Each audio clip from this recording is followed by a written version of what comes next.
the Winona County Board meeting of June 9th. Start with the Pledge of Allegiance. I Pledge allegiance to to the flag to the United States of of America America, to the Republic, and to the republic one nation, for which it stands, one nation, under God, indivisible, with liberty and justice for all.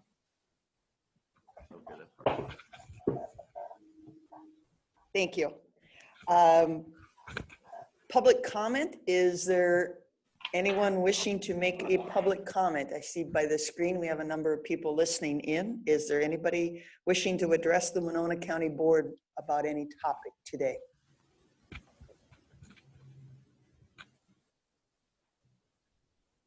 For those that can't see, there's just 3 of us in the board meeting room today. Administrator Fritz, Commissioner Jacob, and myself, and Commissioner Kavesi and Commissioner Meyer are remote, and Karen Sonneman remote, and some of our other staff. Again, is there anybody wishing to make any comment? Anyone wishing to make any comments? Seeing everybody muted, we'll move on. Item 3, approval of the county board meeting minutes from May 26th. Commissioner Meyer will move to approve. Second.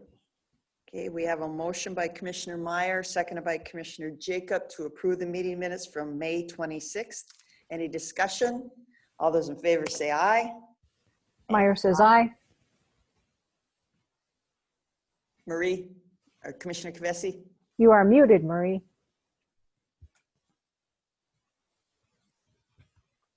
Commissioner Kavesi says aye. Okay, all right. Motion passes. Thank you. Item number 4, acknowledge receipt of the approved committee meeting minutes from the Planning Commission of February 20th. So move to acknowledge those minutes. Meyer will move to second. Okay, we have a motion by Commissioner Jacob, second by Commissioner Meyer to accept the approved committee meeting minutes from the Planning Commission February 20th. Any discussion? All those in favor say aye. Meyer says aye. Kavesi says aye. Opposed, nay. Approved. All right, moving on. Item 5, consent comments and approval of the agenda. Commissioner Meyer, I have nothing for today. Commissioner Kavesi, Nothing from me. Commissioner Jacob, I'd like to pull item 6.4, item 6.8, and I have one future agenda item. Okay, so we will move 6.4, we'll make that 7.0, and 6.8, we can make that 7.02. And you said one future board agenda? Yes. Okay, all right. And I still don't see Commissioner Olson. And I had just 2 quick communications and committee reports and 1 future agenda item. So entertain a motion. I'll move to approve the amended agenda.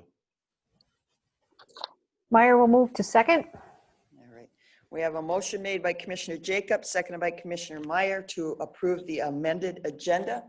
Any discussion? All those in favor say aye. Aye. Aye. Opposed? Okay, motion carries. Mr. Fritz, if you'd read the consent business into the record. I will. Can you hear me?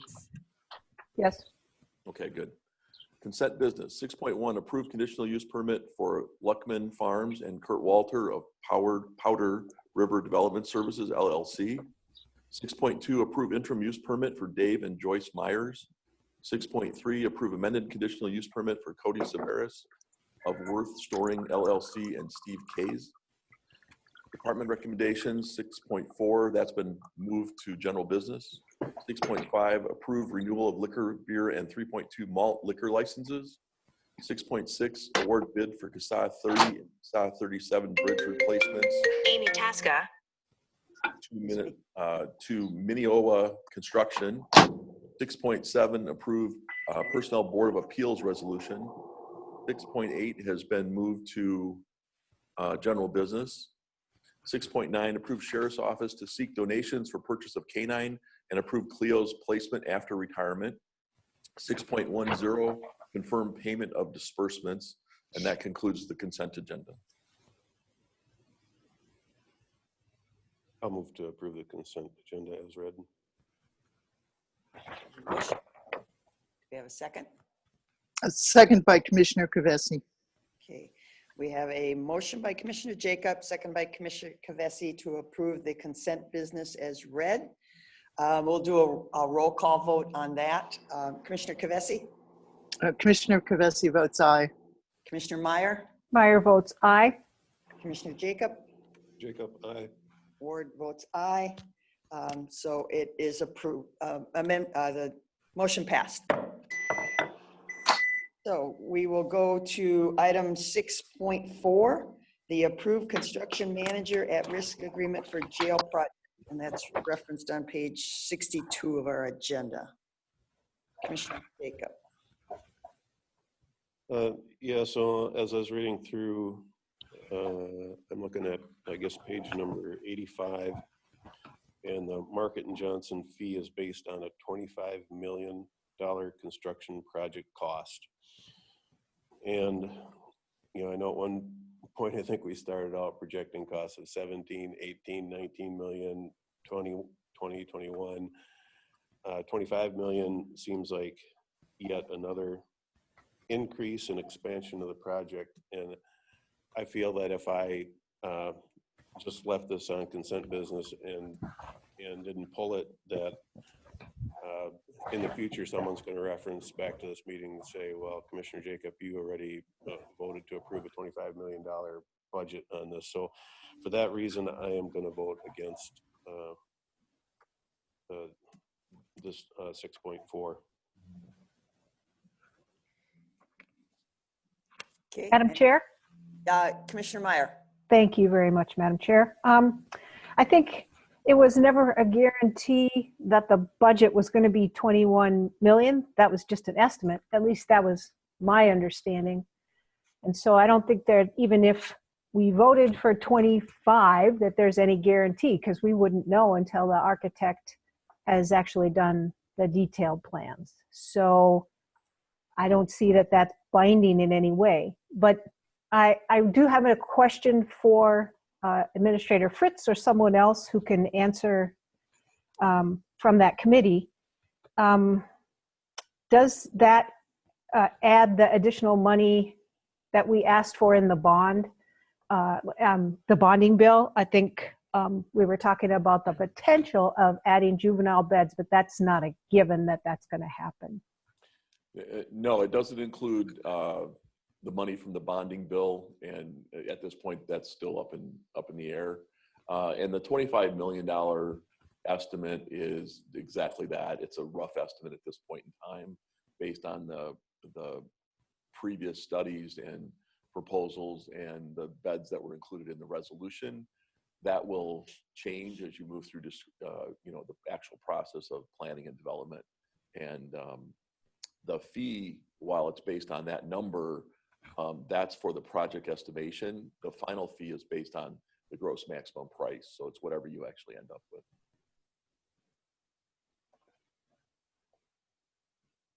Okay, any other discussion? I just want to point out that I believe Commissioner Olson has joined us.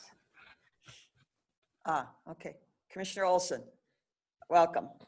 We're on item 6.4, the construction manager contract that got pulled to general business. Any comment, Commissioner Olson? No. Okay. Am I on? I got audio? Yes. No, no comment. We can hear you. Yeah, we can hear you. Thank you. Commissioner Kavesi, was, Yes, Commissioner Kavesi. Chairman, thank you, Madam Chair. It does say approximately a $25 million construction project cost. So I took it at approximately, who knows, because we haven't made the final decisions yet. So I do feel it's another estimate. I get, Commissioner Jacob.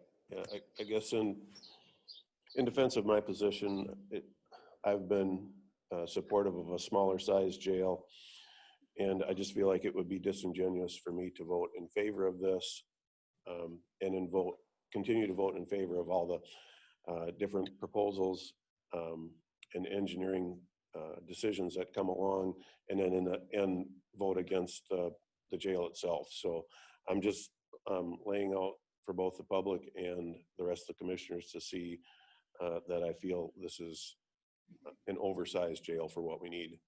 So I'm gonna still not support it. All right.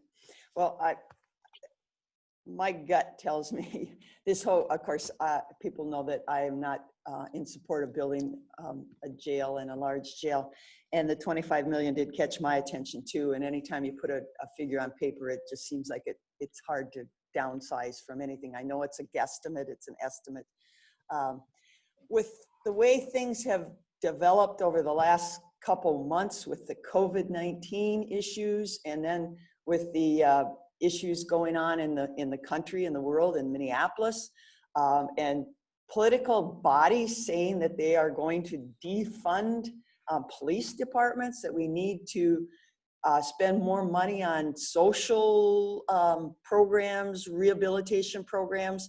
And Winona County has been very heavily involved in the social programs in the justice system. And we have to believe that they are successful. We reduced our jail population at the beginning. I see it kind of keeps creeping back up, but we have reduced. And I still am a very advocate for doing regionalization with our neighborhood criminal justice partners in other counties.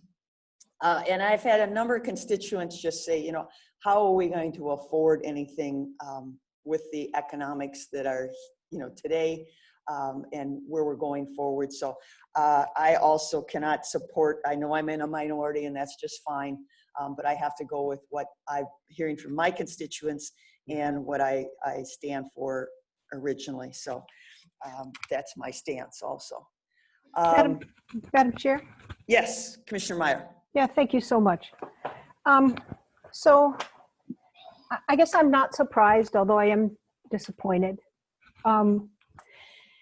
And what we're really being asked to do today is to hire the folks or set the contracts in place for the committee to move forward to make kind of a more concrete plan about what will and will not get built. And we're not being asked to make those final decisions that we will make, I suppose, maybe in September or October, because I understand that there are some issues in place right now that we can't even acquire the land. And we can't unless we can move forward with some of these planning decisions.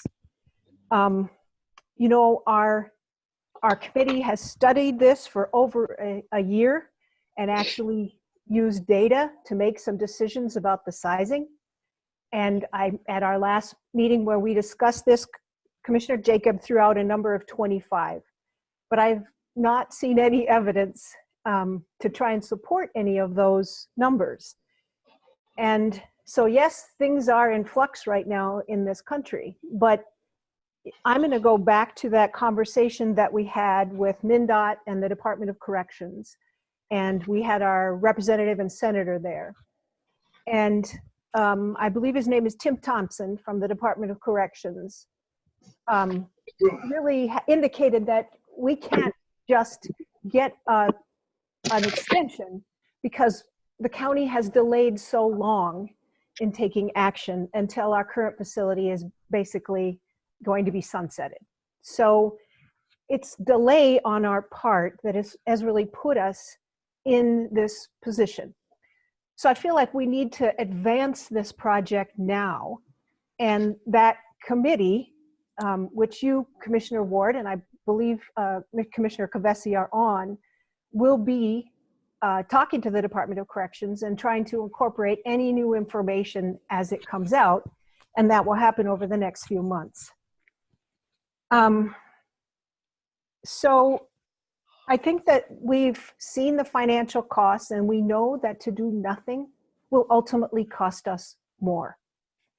And so I contend that it's in our taxpayers' best interest to actually take action.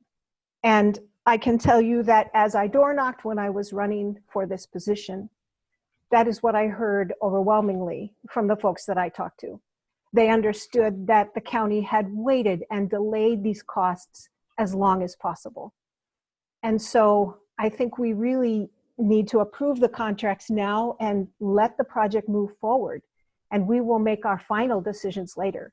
But it seems premature and ill-advised to simply say no at this point when these committees haven't been able to actually do the work that they're going to do with those detailed plans. Thanks. Madam Chair? Commissioner Olson. Yeah, I'm going to agree with Commissioner Meyer, and I understand what Steve or Commissioner Jacob has said. However, all the data that has shown us the committee, I'm not going to discount what the work they've done and say, well, I come up with a better idea. I think we had our input throughout that whole process. This, we were told we can't stall. We have to keep moving forward. And again, that decision for the sizing of the jail is coming later down the pike here, but we do need to continue to move forward, and I'm going to support that. So. Okay. Commissioner Jacob. Yeah, so I guess on the flip side of Megan Tasca. I am aware of the transportation costs and the concern about that if we don't do something immediately, there will be transportation costs. But I'm not going to ignore that in the last 6 months, the world and things locally have changed. If we unfortunately had to transport inmates to an empty jail like Wabasha that they're talking about closing down, which is another new development, and Houston County, which is taking our inmates, if we had to transport for 12, 24, 36 months to figure out what the new normal is and to understand what the appropriate size is, and if they're going to come along and say, well, you got to have every other jail cell empty, or you need to build them farther apart. I'm not going to, through haste that's going to make waste, vote for something that if we delayed it 36 months, there would be some transportation costs during that time. I've come to the conclusion that even a 79 or 78 bed facility, I feel is larger than we need. And so that's how I justify my decision today. Thank you, Commissioner Jacob. This is Commissioner Kavesi. I'm going to vote to support it. It is, as Commissioner Meyer described, it's really approving moving forward so that all of these other decisions that we're discussing will be taken into consideration by the committee and then of course brought back to the board. So there's a lot of nothing is final, and we can't be final until we can get the committee to start acting on the contract, and that's what this vote is for. I also heard from constituents, and I'm continuing to hear that it is time. We're under a timeline.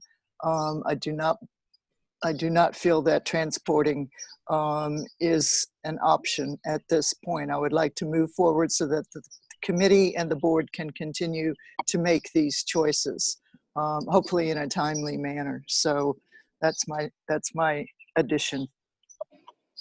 Thank you. Couple things come to mind with the comments that are made. For years and years, we got reports from Officer Buswell in the Sheriff's Department and the jail that we were doing just fine. Minor violations and everything was good and working. And then all of a sudden we had proceeded to the top of the list of the DOC. Talk about one of the biggest unfunded mandates in county government.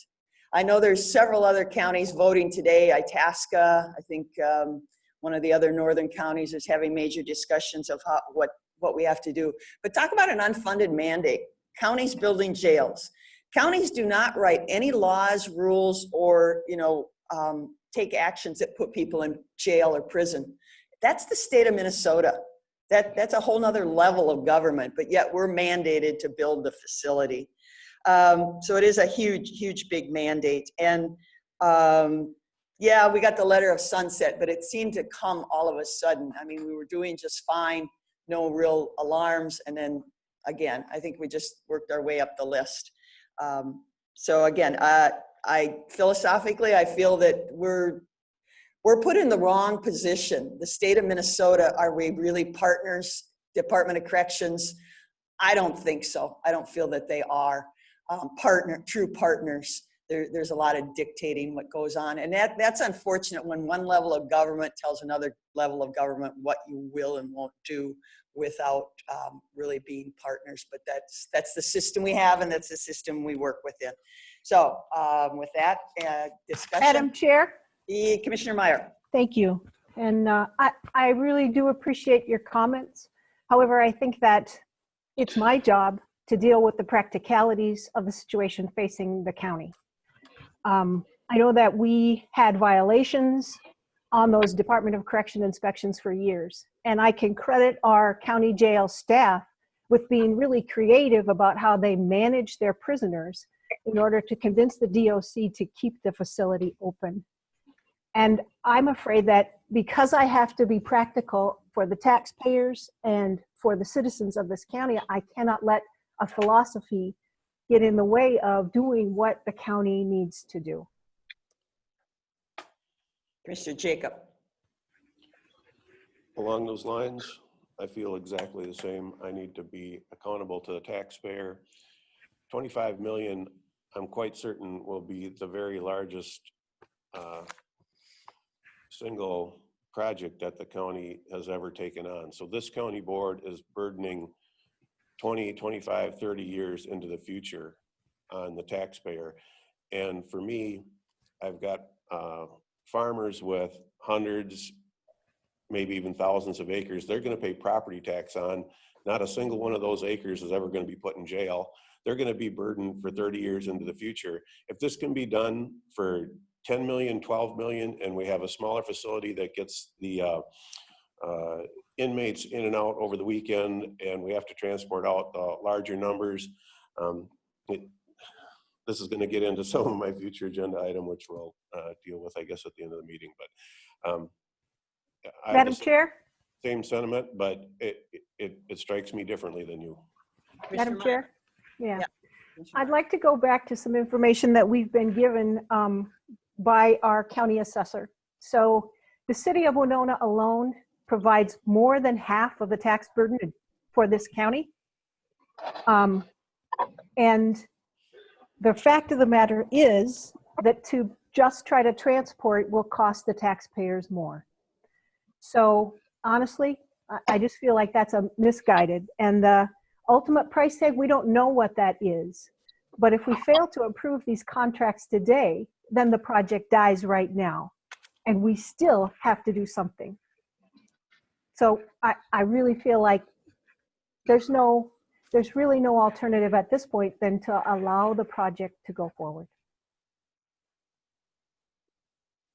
Then we'll be able to make some decisions. Madam Chair? Commissioner Kavesi. Yes, I feel that the transport will cost more, and as the decisions are going to be made going forward, yes, Winona County has a history of program diversions and putting into effect different options for keeping people out of jail and helping them become better persons, which is ultimately what we would like to do. So I think in the committee work, some of the facilities of the jail itself may need to have specific options in terms of making those diversion programs more effective. I'm talking about different, well, that'll be the future discussion. And again, that goes through the committee and comes back to the board. So I feel we have to move forward today just so that the committee can begin its work and begin to tackle each of these issues that people are raising one by one, and also report back to the board, of course. Okay, I think at this point in time, I'm looking for a motion. On the Commissioner Meyer will move to approve the construction manager at risk agreement for the jail project. Commissioner Commissioner Olson. Kavesi, Oh. that either doesn't matter. Okay, Commissioner Kavesi seconds. all right. I have a motion to approve the construction management contract for the jail project made by Commissioner Meyer and seconded by Commissioner Kavesi. We'll do a roll call vote. Commissioner Kavesi, Kavesi votes aye. Commissioner Meyer, Meyer votes aye. Commissioner Olson, Olson votes aye. Commissioner Jacob, Jacob, nay. and Ward, nay. All right, passes 3-2. Next item is 6.8, which was pulled from department recommendations, accept one watershed, one plan application for Mississippi River, Winona, and La Crescent watersheds. Commissioner Jacob. Yeah, so as I was reading through the information, I see looks like up to $250,000 to be spent on this. And this is just to develop a water plan. And I can't help but express my frustration that we developed our last water plan quite recently, and we did it in-house and spent practically nothing on it. So I again want to just highlight the inefficiencies of this plan. And this is not, I mean, this is just to plan the plan, right? Is what this is for. Yes. This isn't like a plan erosion control structures, or which still, I mean, even the planning for those projects is not actual projects on the ground, but this is not even, so it just feels like we're getting into layers of government that are becoming less and less efficient, and it's frustrating to me. And then the other question I had on the issue is, as you look through these, let's see, so page 143, I think it was, we're looking through staff, and will the plan continue to pay for staff? And I'm becoming less and less clear about whether our water planner is being paid both by us and by the state, or, I mean, I need some clarification, probably from administration, or it shows that it asks whether or not the plan will continue to need staffing into the future, and where those funds will come from.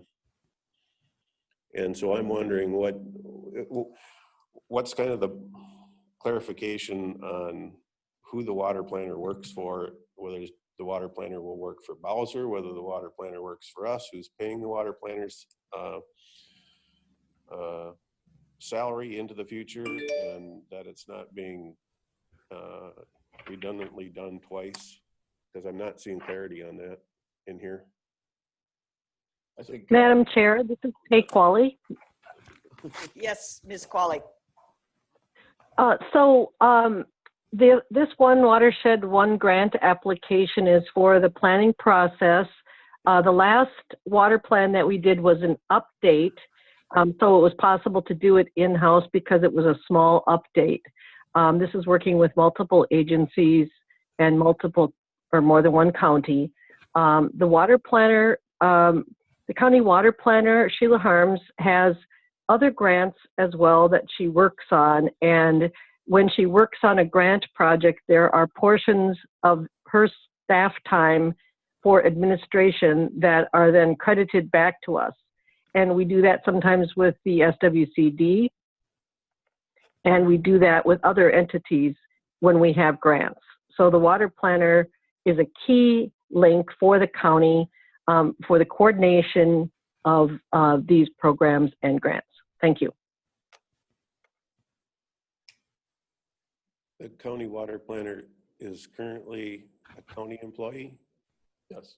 Will it? Correct. So a couple of the questions it lists in here is, will the grant require hiring new staff? If so, will it be a county employee or other? Then please explain, and will the grant increase the current employee's workload? If so, how? And if the grant includes staffing, is the need expected to continue past the expiration of the grant? So will the county water planner always be a employee of the county, or will the county, or will the water planner somehow become answer to Bowser? Who will the county who will the water planner that the county currently has ultimately answer to in the future? Madam Chair, Kate Qualley, might I respond to Commissioner Jacobs' question? Yes, please. For the foreseeable future, the county water planner, who does multiple duties for the planning and environmental service staff, including all the block grant reporting and many other things, would be a member of the staff for the county planning and environmental services department, not an employee of Bowser, since Bowser represents one state agency that the county water planning position interacts with, but the MPCA and other entities are also interacted by this position and the department. Thank you. Madam Chair, Commissioner Kavesi, it seems to me, and just tell me if I have this wrong, but the way that Ms. Qualley has described this, when our water planner works on a grant, she bills the grant and that money goes into our funding, the Winona County funding. I'm not sure if it's tagged into a certain department or what, but in essence, that helps pay for the water planner's salary here. Is that correct? Means Winona County puts less in because she has generated money, the water planner has generated money from these different grants and activities. Correct. So, thank you, okay. So it's a little bit like reimbursement for human services, or when they do work that's required by the state. Commissioner Jacob. Yeah, that's exactly what I was getting at. So she generates money from other sources, and then is she still a county employee, or is she an employee of the other places that are generating the funds? Because here on number 16, it says, if the grant includes staffing, has the personnel department been consulted to see what options are available?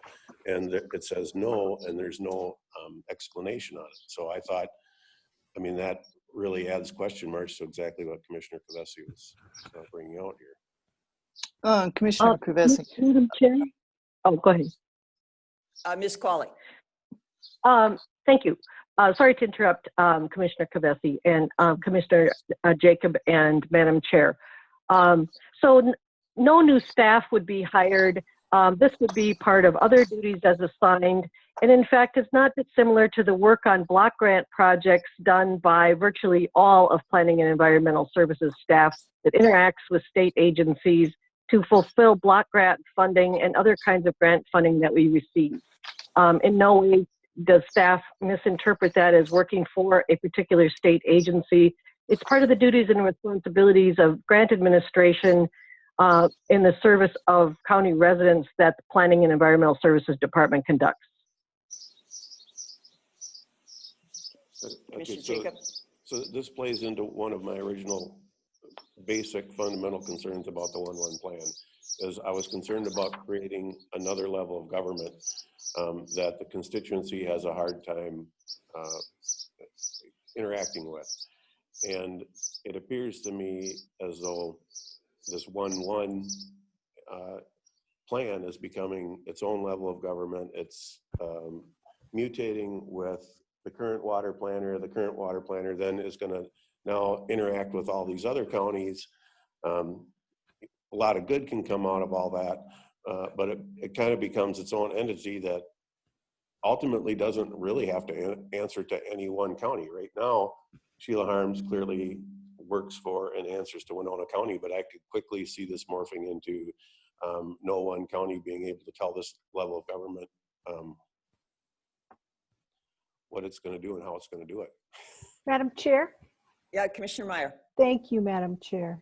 There was a informational session that Bowser put on. I know that Commissioner Jacob attended that, and I've heard him express these concerns, multiple times, and really, and you as well have talked about the formation of joint powers boards versus joint powers agreements, and I've tried hard, and I found that particular informational session that Bowser put on quite helpful, just in terms of understanding the history. So the history of how it is the state came to this approach of the one watershed. And so there was a council that was formed that, it was my understanding, had a big population of rural representation that came to this decision. And I understand that the point is that it's a watershed approach and it has a study first so that it can be targeted, so that we can be sure that we don't spend money on implementation of projects that is going to have very little effect. And so it's about efficient use of money. And so I was heartened by that. But I think jumping to this conclusion of assuming that maybe we won't be able to control our staff is kind of premature, because the first, and what I understood from that educational program was that the very first step is really that the board has a committee that meets, and that there is where the decision of the structure of whatever the governing board or however that's organized, if it's just an association, if it's a board, if it's just a memorandum of understanding, that is where that gets decided. So I believe the water planner is still our employee, and if she subcontracts, I don't believe that changes that in any way. So I honestly think that this is a great project. It positions us to be able to move forward with projects and get grant money in the future. And the other entities that are involved are already in support of it. And the majority of the area is in our county, that our county can only stand to benefit, and our water quality can only stand to benefit from it. So I just think it's really important that we move forward and at least try to make this application by the June 12th deadline. So I totally support this application. Yeah, Commissioner Kavesi. Commissioner Kavesi. Thank you, Madam Chair. Understand I have some happy birds in my yard, so hopefully they're not disturbing anybody. But Voice is speaking to me in my other ear. that's my happy birds. But I am in favor of the systematic approach that the one watershed, one plan takes. It's no longer the option of doling out individual pots of money to individual counties. Is not as efficient as the counties meeting together to deal with the watershed issues. And I think that's what we have going on under this planning process. And I too would like to move it forward and take advantage of future opportunities to improve our water quality. We have issues in Winona County, and as the other counties do in this watershed. So I look forward to following it and seeing how those are resolved. Now, the idea that our staff person, because they work for other grant opportunities or grant activities, is no longer our employee, is to me a bit of a stretch. We routinely do this across departments, human services staff, and lots of different staff in different departments bill their services to the state in various ways or to grants, and then the county is reimbursed, and they are county employees. So thank you very much. Commissioner Jacob. Yeah. So part of the reason that I have these concerns is because sitting on the Whitewater Joint Powers Board is like a microcosm of what this is going to be on a much larger scale. And there have been times where I haven't either agreed with the direction of the county water planner or had questions about certain grants, certain implementations. And the county water planner would go to, well, I answered him, Matt Flynn, he's the chair of the Whitewater Joint Powers Board, not you. And I guess that's all fair. But I'm just saying that since I've experienced that, I certainly can see when you get into many counties, there's going to be a lot of different places for that county water planner to answer to. So for me to sit here and say that I haven't seen that and I don't recognize it, I think I'm not doing my job if I don't bring up my concerns. I am going to say that I will, as I have with everything else with this One Watershed, One Plan, I'm going to support it, but I can't give my vote without stating my concerns. All right. Madam Chair? Yes, Commissioner Olson.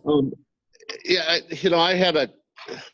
this brings up a story I remember, a constituent that back when they built the new Winona Middle School, there was two questions on the referendum. One was to build the school, and then one was to add a pool. And he voted no for the school and yes for the pool. And I asked him why, and he said, well, because I don't support building the school, but if they do it, I want it done right. So I'm going to make a motion that we approve 6.8. Commissioner Meyer will second that. I have a motion by Commissioner Olson, second by Commissioner Meyer to approve the One Watershed, One application for Mississippi, Winona, and La Crescent watersheds. Just a comment is on, and I think some of both Commissioner Jacob and my frustration is we haven't eliminated the layers of water management. And my hope is that this will eliminate some of the layers and tie it together. This whole water planning is a big project. And we are fortunate in Southeast Minnesota in a way is that when I talk to commissioners to the west of us who have ditches, now there you really get into water management when you have water going into county controlled land ditches and the distribution of water as you move further to the west. And then of course, when you go to the lake country up north, they have many different issues with water than we face. There is a frustration that we spend a lot of money on the plans, and hopefully that will start to minimize as these plans are put in place and these geographic areas are designated, and that then the funding can go to practices. We have spent a lot of money as a state on these plans, and we need to get the money into practices that do these things. Item 5, though, on page 142, and it says the work is consistent with the county's comprehensive local water management plan. Many of the elements of the county water plan will be incorporated into the watershed-based plan. Winona County priorities will not be lost in transition. And I would see that all the elements of the Winona County should go into it. And then we should be at some point not having to do a quote Winona County plan. That's why Um, that's why we're moving forward. Right. So, I mean, again, it should tie things together, and it's a little frustrating, the road getting there. I guess I need to get into the water and go with the flow, but it's difficult because we see many different things going on and we may experience tonight with they're saying a major rainfall. We may see a lot of flash flooding possibly in southeast Minnesota. And so that might reemphasize the need for quote water plans, but remember, water has a mind of its own. It will go where it wants to go. So, okay, I hear something. No, I thought I heard bells, birds and bells. Okay, so we have a motion. We'll take a roll to accept and move forward the application. We'll take a roll call. Commissioner Kavesi? Commissioner Kavesi, you're muted. Unmute. There we go. Kavesi votes aye. Okay, Commissioner Meyer? Meyer votes aye. Commissioner Olson? Olson votes aye. Commissioner Jacob? Jacob, aye. Ward, aye. So it goes forward, passes, but we still have concerns. And again, our representation on these boards is very critical. Thank you. General business, 7.1. Approve AIA agreement with Klein McCarthy for jail architectural services. Page 148. And Commissioner Jacob. Oh, no, I'm sorry. This is just. That's a general business. Yeah. Yeah, it is general business. Okay. So anybody wanting to discuss 7.1?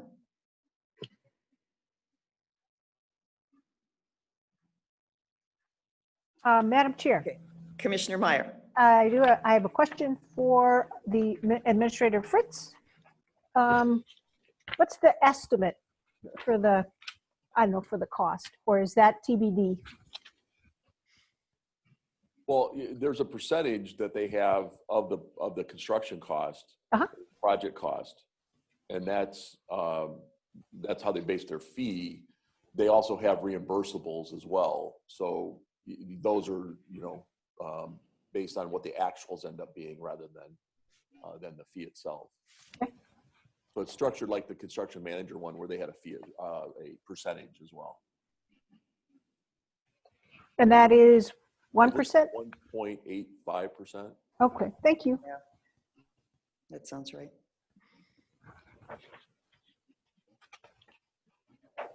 Any other discussion on hiring the architects? Madam Chair, could I just Yes. point out that Attorney.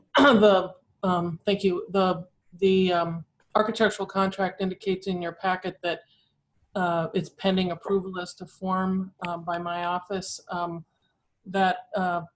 Actually, both of these contracts, the construction manager at risk and the architectural contract, were vetted very, how should I say, intensely by me. So, and so they've been approved as to form, and it's indicated there on page, where is it?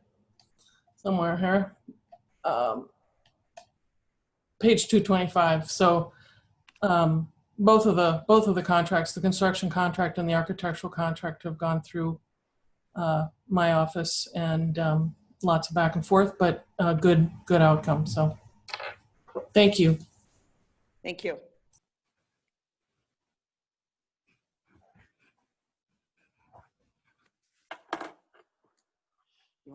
Commissioner Jacob. Sure. This is gonna, again, I guess, kind of transition into what my future agenda item is. So I'll bring that up at the end of the meeting when we do that.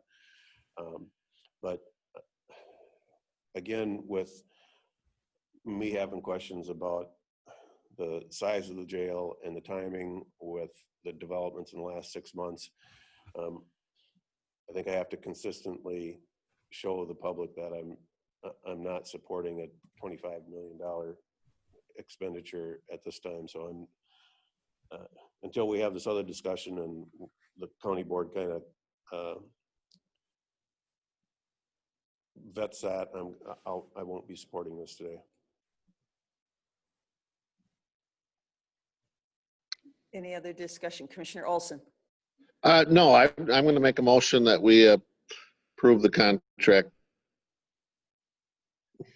Okay, we have a motion by Commissioner Olson. Do I have a second? Commissioner Meyer will second that. Okay. We have a motion by Commissioner Olson, second by Commissioner Meyer to approve the AIA agreement with Klein McCarthy for jail architectural services. Any other discussion? I could repeat myself too, but I think people know where I stand. I find it interesting in the verbiage, though. They say they can do all this stuff to a lesser scale. They can do this stuff with reduced labor. They're throwing out really nice phrases to make, give us some comfort level. One of the things that comes to mind is how many times has this board been reminded what the previous board did when they built the original jail? That they rushed through and they built something that the day it opened wasn't in compliance with the standards. Now, I have had brief texts and conversation with administration saying that Department of Corrections isn't really going to change anything right now. They're going forward. They have the social distancing things in mind. Again, what's happened so recently, I don't know if anybody's really reacted to it. But I'm reminded time and time again by several individuals that don't screw up. And I don't want to screw up. Because as said earlier, this is a long-term commitment to the local property taxpayers, and it's all on local property taxpayers. There's not any magic pot of money from the state or the feds to do their work in incarceration. So again, it's kind of funny when we go to the AMC meetings and we have the vendors there. All these vendors are there and they've courted me for years that when are we going to build you a jail?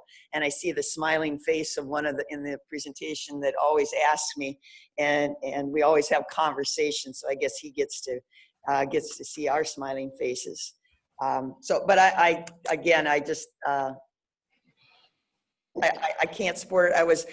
Unfortunately, I was trying to get a hold of a couple other counties that had used them and to find out their take on the project and how it went, but we were playing phone tag, so I was not able to get a hold of my counterpart commissioners in other counties that have used them.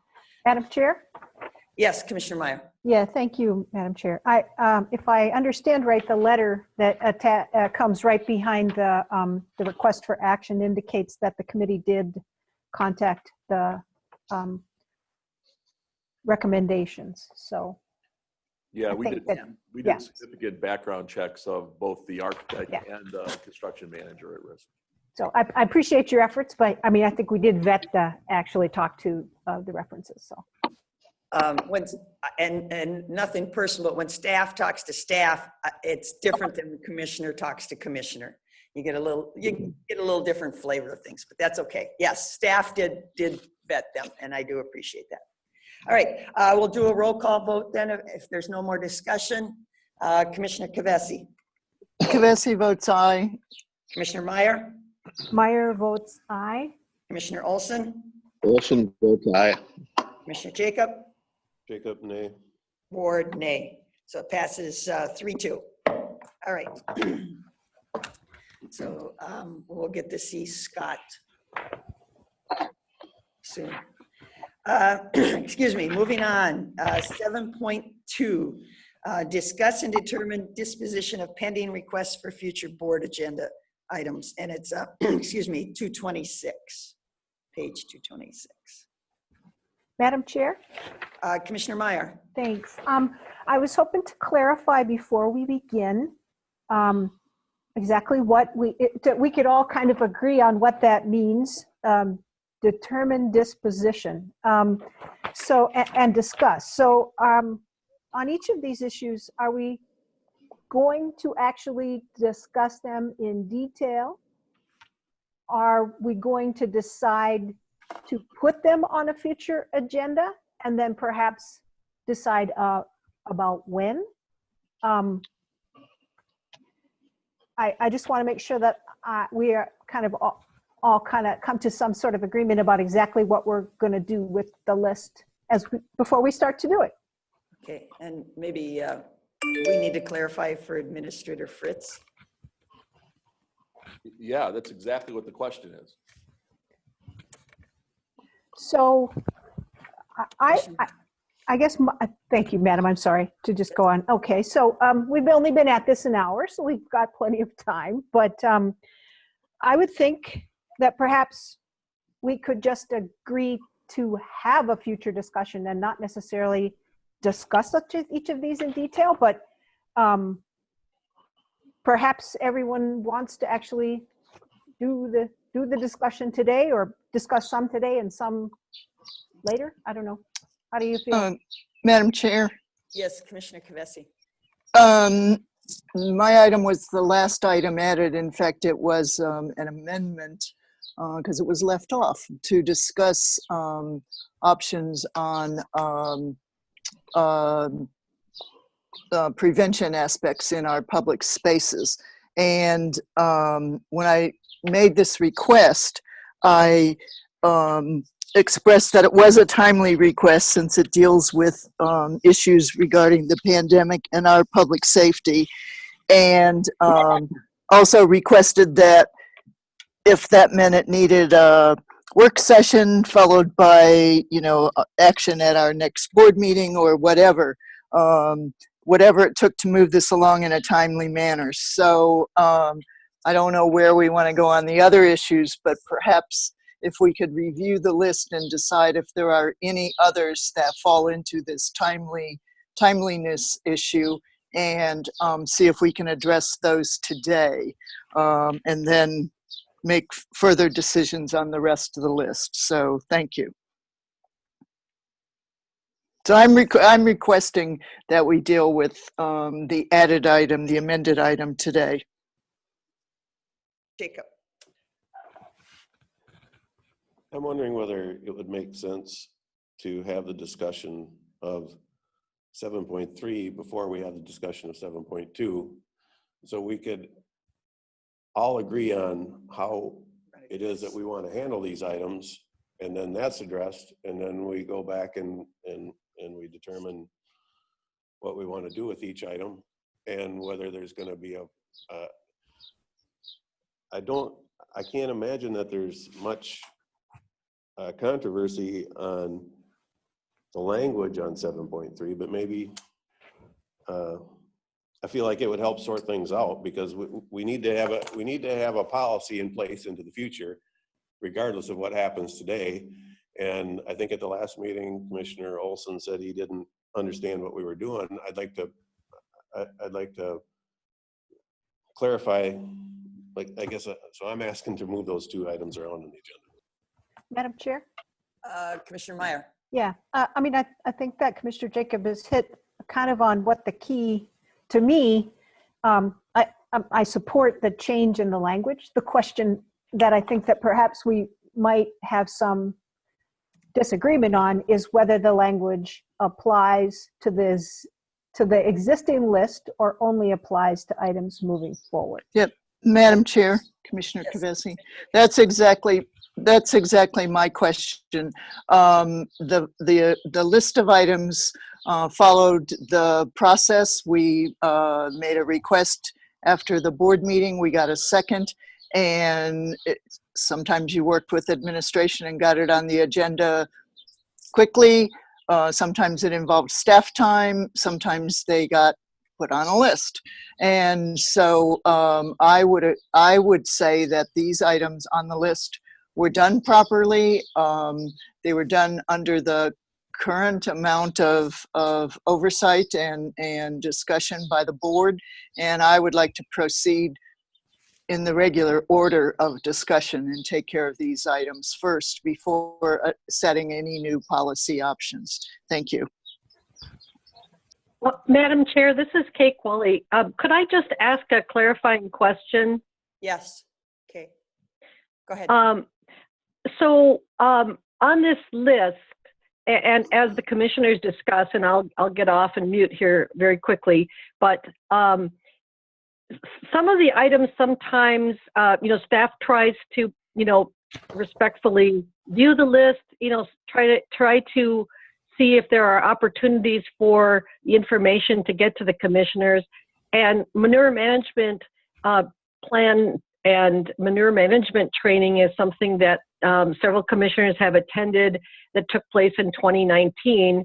And although not a formal presentation to the board, might have been inclusive of more operators than would be possible in a board setting. So if there are some things that the board wants more information on, if they want to give staff guidance about other venues to receive the information that might be inclusive of those involved, then you might want to either include that kind of language or just let staff know at that point. Thank you very much. All right, thank you.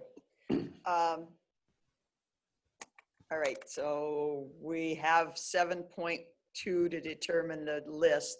And I guess I don't see a big discrepancy in what we've done in the past as to what this new language in 7.3 is providing us. I don't see a big distinction. Yeah. Madam Chair? Yes. If I understand it right, the distinction is, and I will use a concrete example. So you asked for the DNR to give us an update on chronic wasting disease. Right. And then we had one.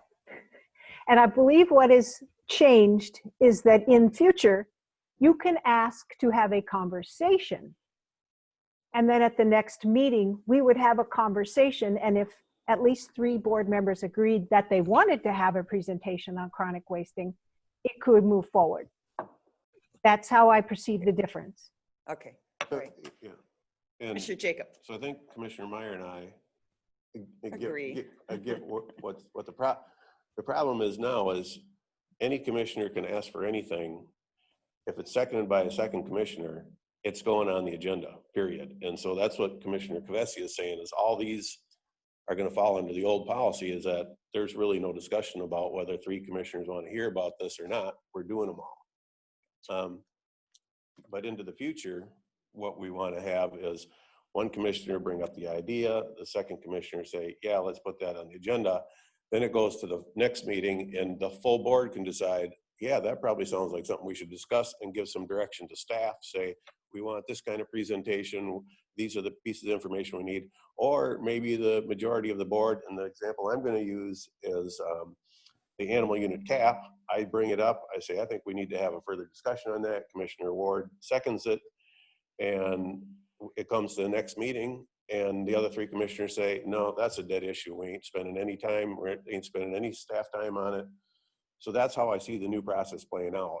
And in my opinion, that's how this old list should play out, because if I had known this, I would have brought that up last meeting. Let's put animal unit cap on the list. I feel like we're being kind of bullied. I was not doing that because I thought we were all understanding that we wanted to have the full board in agreement on issues into the future, or at least 3 commissioners in agreement of issues into the future. But now we're saying anything that's on that list it's there and it's staying, is what I understand.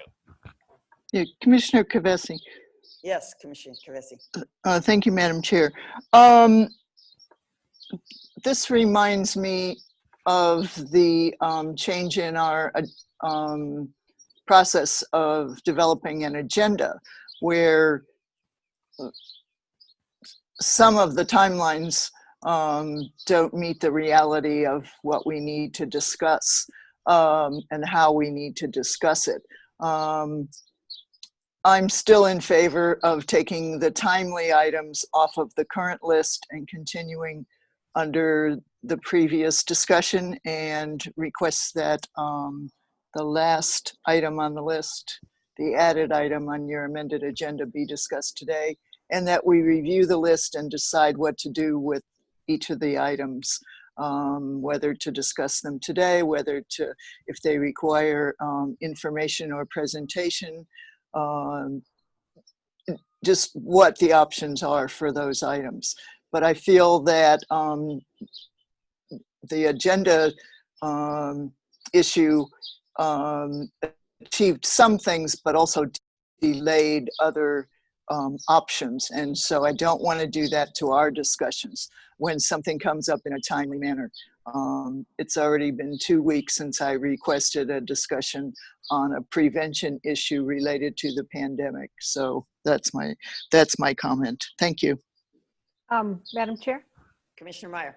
Okay, so if I hear Commissioner Kavesi correctly, she's asking for the next to the last item to be discussed today, but all other items on this list could be covered by the new policy? And the reason is Excuse because, me, yeah. yeah, and the reason is because you're concerned because we're in the middle of a pandemic and you want to discuss the wearing of masks. Well, this is my issue is an extremely timely issue, and I did express that at the time of making the request. And I feel that it definitely comes under the old process, whatever you want to call it, which would have put it on the agenda today. Also in the request options as we went around in the last meeting. Now, I don't know, I guess we do this in order of how we sit, but the chair always asks me for, well, she asks Mr. Fritz if he, you know, whatever, if he has raised an issue that he wants to discuss at the end of the meeting, then she asked me, and I raised my issue and got a second. And following the meeting, I worked with Commissioner Fritz to elaborate and to set up some options or whatever to kind of form what and how we would discuss it. The next person asked is Commissioner Meyer, and she added the request for the parking spaces, I believe. To allow our business. A zoning ordinance, more yeah. outdoor seating, yes. Yes, and that has a timely aspect to it also.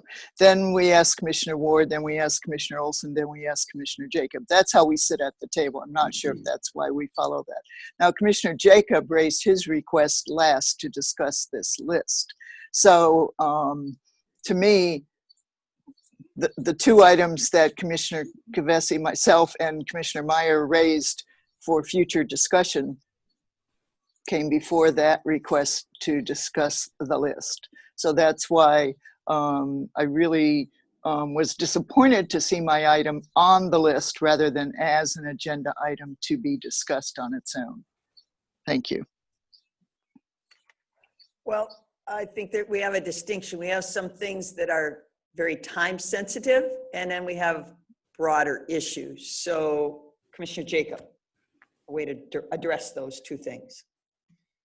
So I see items on this list from, at least from Ward, Kavesi, Meyer, and Jacob.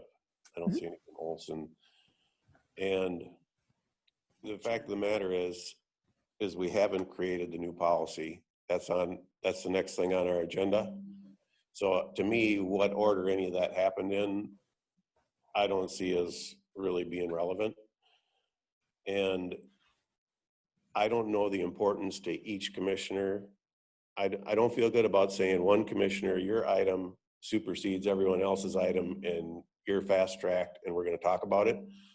It's my opinion that either we address all these or we delay them all, but we don't pick and choose. Madam Chair. And then we address the policy going forward.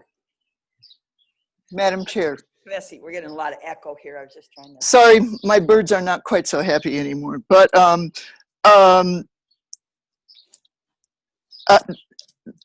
I would agree with Commissioner Jacob, except that in the past, some items have moved quite quickly. If we ask for a presentation and it doesn't involve staff time or, you know, huge amounts of information to be pulled together, we usually have that. And other items, as we can see by the list, have been hanging around for quite some time. And how this happens or why this happens is unknown to me. However, at the time I made the request for putting this item on the agenda, I did specifically talk about the timeliness of it. I requested perhaps a work session if that could be done before the next board meeting so that we could thresh out the issues and then have a discussion on the options at the board meeting. So we did not have a work session, and it did not come up as a separate agenda item to be discussed. So I'm requesting that in light of the process that I used to put this on the agenda, that it is more timely than other issues. I don't know how to say it. Of course, to each commissioner, each of these are timely. I understand that. But whether they expressed that at the time of making the request, I don't know. I did, so that's my point. If we want to look at the rest of the list and just say how we want to dispose, proceed with them, not dispose of them. Do we want them immediately to go on a future agenda? Do we want them to work with staff to develop a presentation for information? What do we want with each of those? I feel that would be in order today, but I feel that the issue that I proposed clearly has a timely aspect to it, and I expressed that at the time of making the request. Thank you. Commissioner Jacob. Well, that last statement from Commissioner Kavesi sounds like exactly what we're trying to do with the next agenda item, and that's why I asked to move it forward, is we would collectively all talk about these things, decide whether three of us want it on a future agenda item, whether what we want from staff. So I'm hearing Commissioner Kavesi on both sides of that issue. The question is, do we go through the way I'm hearing it? We have 7.2 on our agenda. It contains a list of items that we have proposed with our current rules. And then if we're following our, if we're following our Robert's Rule of Order and Attorney Sonoman's line, then 7.3 is discussing changes to the ground rules. I don't know if it's appropriate to change the ground. Well, we're talking about changing the ground rules, but if we read the order of our business, we discuss that list, then we discuss changing the ground rules. So I would propose, go through the, work out what we want done with it, and advise Mr. Fritz and any staff that would be involved in how much detail. Because I think some of the things on the list have already happened or been taken care of, where they're longer critical. Madam Chair? Yes, Commissioner Kavesi. I'm lost for a phrase.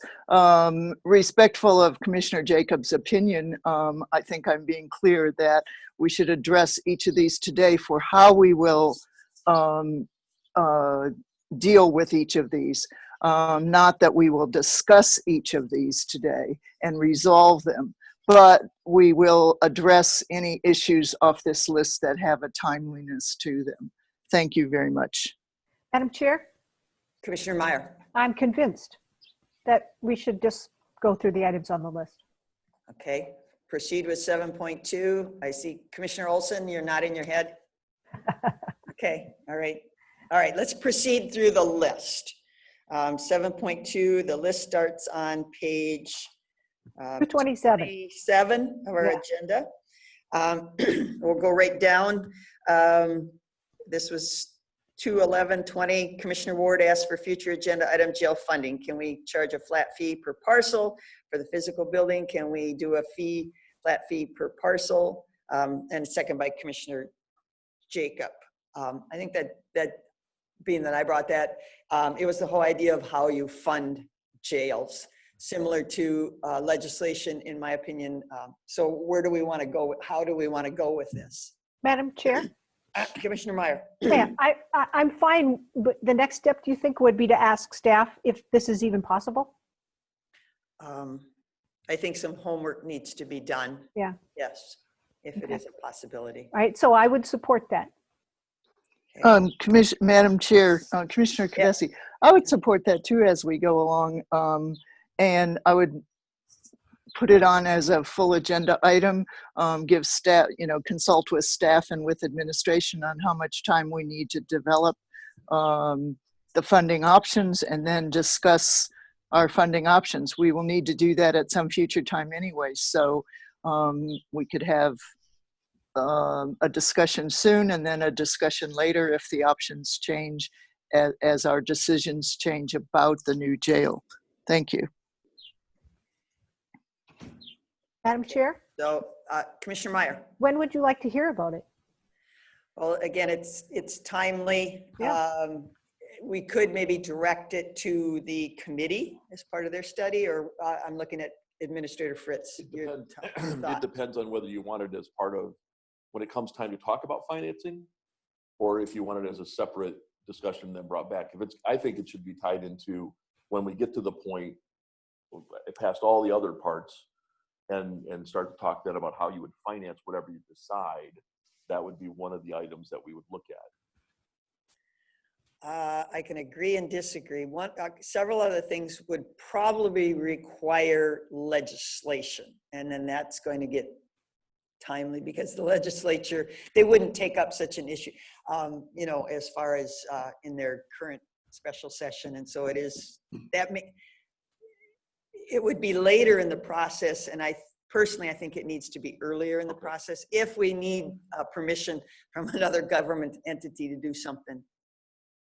And I guess I feel that having that answer probably plays into support by different commissioners for the jail, because if it's a flat parcel fee and someone who owns an acre in town is going to be charged the same fee as someone who owns 2,000 acres in the country, that would have an impact on how I would support things versus the way it is now. So I think the answer is germane to. Yeah, I mean, we can focus on that one issue and see if it's feasible and what it would require. Madam Chair? That is the item, right? Is that one issue? Yeah, but there was discussion about jail financing and all that. So yeah. Madam Chair? Commissioner Meyer. Yeah, given that it's June now, how do you feel about August or July? Yeah, sometime this summer. Yes, it needs to be. So Okay. is that clear enough? All right. Moving on then. The 12820. I think that's Commissioner Ward asked for an update on the chronic wasting disease, and that was promoted by the DNR doing the hunt, and they did come back and they gave us, so that one can just be gone in my opinion. Okay. Anybody else have a burning desire to learn more about chronic wasting disease? No, I appreciate the presentations we had. Yeah, thank you. All right, moving on then, seeing nobody. 12/12/19, Commissioner Meyer asked for agenda item to discuss elected official criteria for compensation. Yeah, this, Madam Chair, this goes back to the discussion about just using the average and not considering any other criteria like experience or length of service or et cetera. And that we struggled making that decision because we did not have a formal policy about what other items to include. And so the idea was to ask staff to see, was that even a possibility? So it wouldn't be germane until, the next time we make that decision. So we have months if the others are interested in asking staff to kind of research what possibilities there are. And because that decision is made, those decisions are made in December, so we would need it prior to. Yeah. Okay. Sure. Would it be okay to bring it with the recommendation then at that time? Because we have met the elected officials and talked about those criteria. So, do you want it before you get that decision, or do you want it with that recommendation for elected official compensation? Can we use it if it is not determined in advance? Yes. You can? Yes. Then that's fine. So then it doesn't need to be a formal item. We can just remove it. It would be part of the recommendation that I make each year for elected official compensation, and whatever we come up with would be included in there for your consideration. Yeah. And that's fine with me. How do other commissioners feel? I would agree. There was a recent court ruling on such an issue. I think we should review and find out it was reversed. So it'd be interesting to read why what factors played into that decision. Is this a policy that by consensus we can dispose of today, or does this actually take a county board vote? And is this officially on the agenda for us to say, Oh. I agree with Commissioner Meyer, it's decided and we're moving it? The motion was, or the question on was to determine the disposition of each of these. So if the disposition is it's completed, it's completed. If the disposition is future agenda, so whatever you guys But decide. we've decided by consensus. Does it take a vote? I Because think- I are think we what I would- changing any policy? Well, no, you're not changing the policy, but what I would do is, at the end of the list, I would summarize that and then make a motion to, accept all those recommendations that were included. Okay, so you're keeping track of, Yeah. okay. Yeah. Does that answer? That gives us a formal blanket that the consensus that was arrived at during each of the pieces of the list and the direction We've created is formal. a documentation. I don't think you have to do that, but. So, and Madam Chair, if I hear right, then we do not need to discuss this again as a separate item. It will come back to us with the recommendations. Right. Right. Okay. Yes, that's fine. Okay. All right, 11/26/19, Commissioner Jacob asked to add HHS collecting money from other counties. Time focus, HHS, updated. Commissioner Jacob. Yeah, I think this was more pertinent when our county was possibly considering just refunding the money back to the state, and we wanted to see what other counties were doing. We did get an update on that at a subsequent meeting. I think we're all well aware at this point that our county is not moving forward differently than other counties, to just whatever the state demands we're giving them. So I feel like this has been addressed, and I'm happy to just let it go off the agenda. Okay. Anybody else have any questions on that one? All right, I think legal will keep us abreast and what the AMC is doing in regards to that also.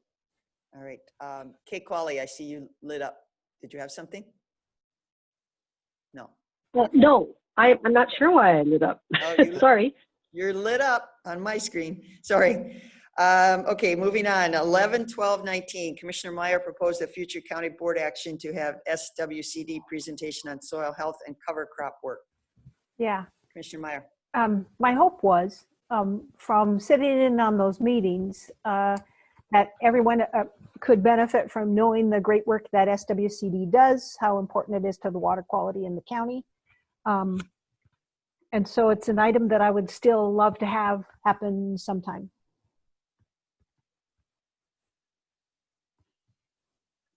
Well, in my opinion, that needs to be, I guess, the will of the full board, which kind of falls into our future agenda, our 7.3. So of course, being sitting on the SWCD, see these presentations regularly. I feel like I'm well aware.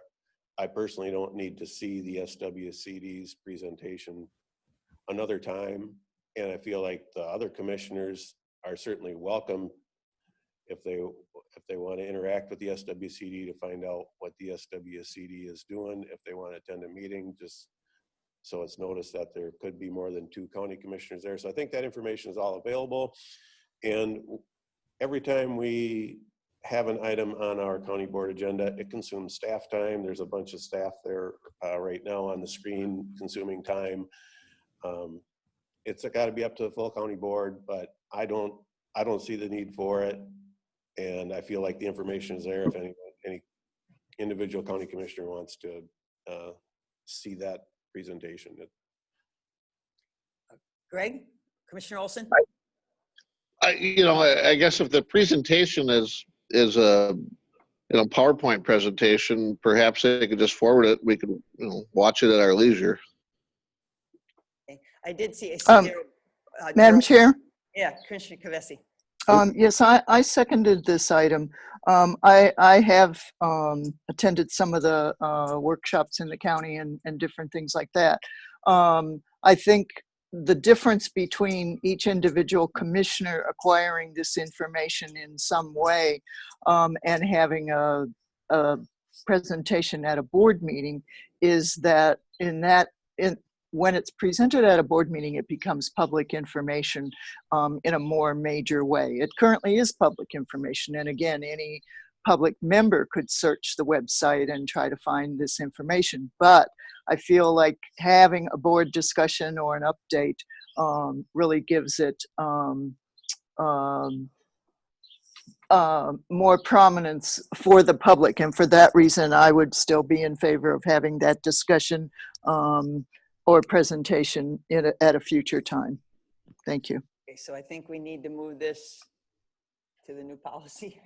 Commissioner Jacob. That's not what I said. I said we need to set a timeline just as we did for some of the other items. I misunderstood. Thank you. Commissioner Jacob. I would say I agree with Commissioner Olson. A good way to not consume everyone's time, whether this is germane to them or not. Our finance director sitting there, highly paid. Get a PowerPoint presentation, include it in a packet, or distribute it to the county board. That's a way for that information to be moved forward without taking. Look at the number of staff and salaries that are sitting there being consumed right now. Yep. That, you know, is that germane to Heidi Hun, Stephanie Nuttall, Pat Moga, Mark Anderson? Do they need to sit through all that and consume time? Madam Chair. A note that okay, Commissioner Meyer. Thank you so much. So we fund from our budget, we fund some money to SEMTRA, we fund money to SEBCAC, we fund money to a number of places, and we like to check up on the work that they do. And so frequently they will come in front of us to give a presentation in sort of an annual event. I see this as similar in that it's an important part of knowing where county funds are spent and the benefits that we're getting from them. And so really my goal is to make sure that they have an opportunity to share that with the full board, because it's the full board that makes the vote that relates to how these entities are funded. Commissioner Jacob. And I feel like the most we can do is extend that invitation to them, because their time is valuable too. I don't know whether they want to use their staff time for this. I mean, for us, I don't feel like we have the authority to direct SWCD to do anything. They're elected officials. If we want to collectively as a board send an invitation and they want to reciprocate, that's all fine. But I sure feel like I'm on board with what Commissioner Olson suggested, and I would support that. Daryl Buck is on the line, and Daryl did send us, and I believe we were all copied, quite a nice list of their accomplishments, and I greatly appreciated that. And it's unfortunate with the COVID and the social distancing and everything, Soil and Water actually lost two great opportunities that I know they always take advantage of. I think they've been at like the family night on the farm the last number of years, and they've been at the county fair for a number of years, which really gives them an opportunity, and they take advantage of it to let the public know what's going on. Unfortunately, those two opportunities are not available this year. And I guess I kind of personally, yeah, I get a lot of farm publications and everything, so I read almost everything has something in there about that topic as far as letting the public know. I would have a tendency to agree with Commissioner Jacob. We always extend the invitation. If they want to, they can get on an agenda item, being kind of we are funding them to a certain degree. So, Madam Chair, can we extend an invitation then? I see that as being totally within our realm of things. If they want to come make a presentation. Great. Thanks. Commissioner Jacob. And if that's what the full county board wants to do, I mean, it's got to be a vote of 3, which is essentially what we're discussing on our 7.3. That 3 commissioners want this. Okay, Commissioner Kavesi. Yes, we haven't had a vote on any of the other items. We've been discussing how to proceed with them. If we're going to proceed by extending an invitation to Soil and Water, that would be my option. I think it follows both it follows discussion from all five of us who have, so that would be my option, would be to extend an invitation to Soil and Water, just as we extend to the other agencies that we provide funding to. Thank you. Okay, Commissioner Jacob. On the other items, there was not a split on the board. Right. I- Commissioner Olson.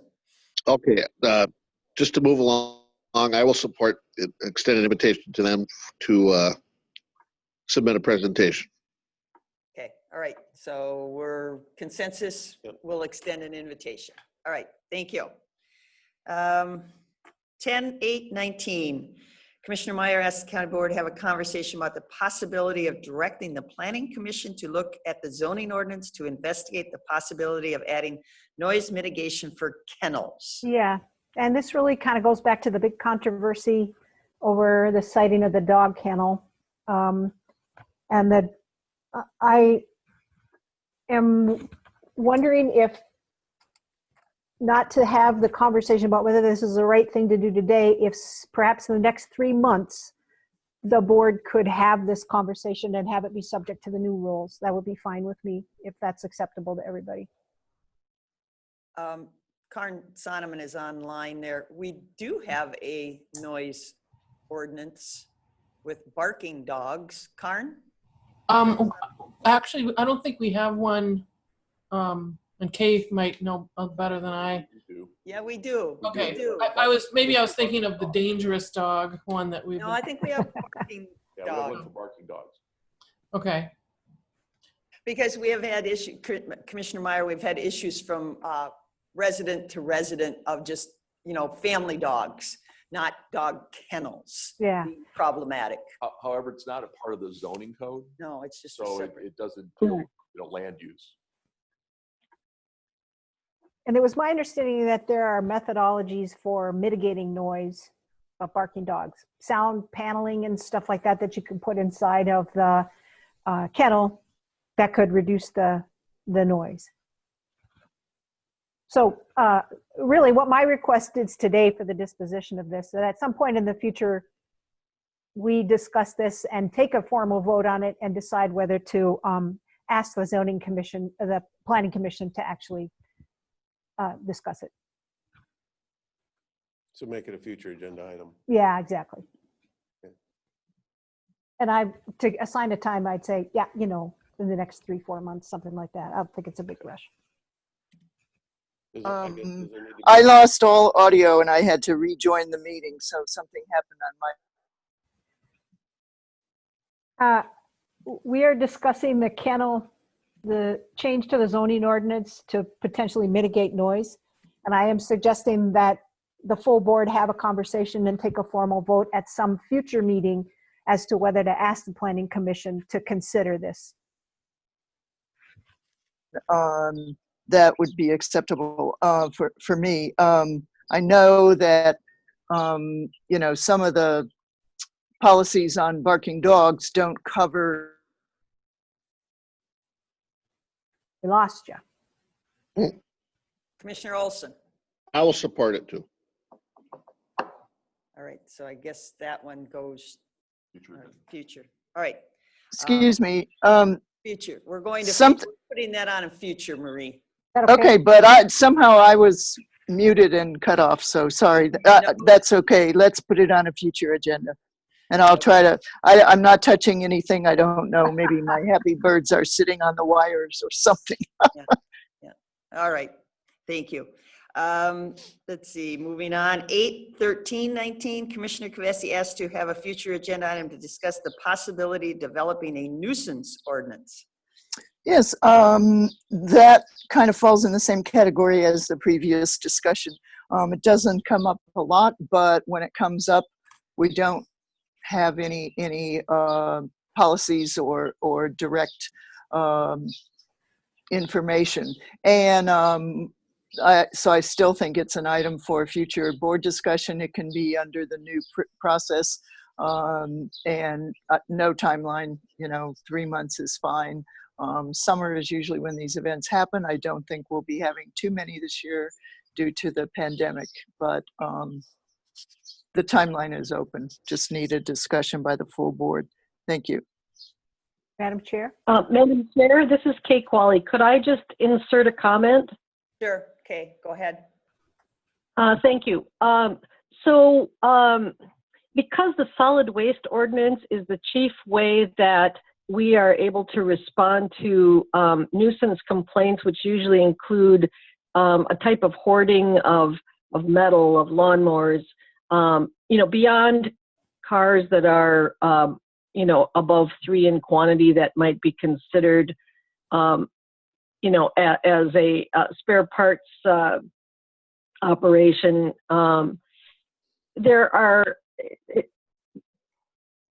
Seldom is it just putrescent solid waste that we're dealing with. There's just junk all over the place, and it's a very few properties, and it's generally in areas that are of higher density, not necessarily in the ag resource district.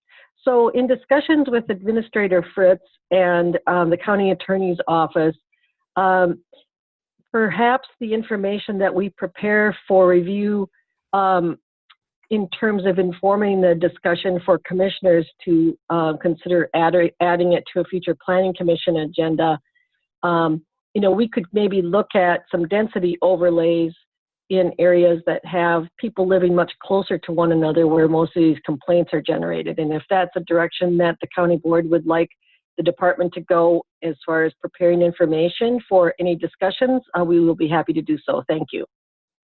Commissioner Kavesi, thank you, Ms. Qualley.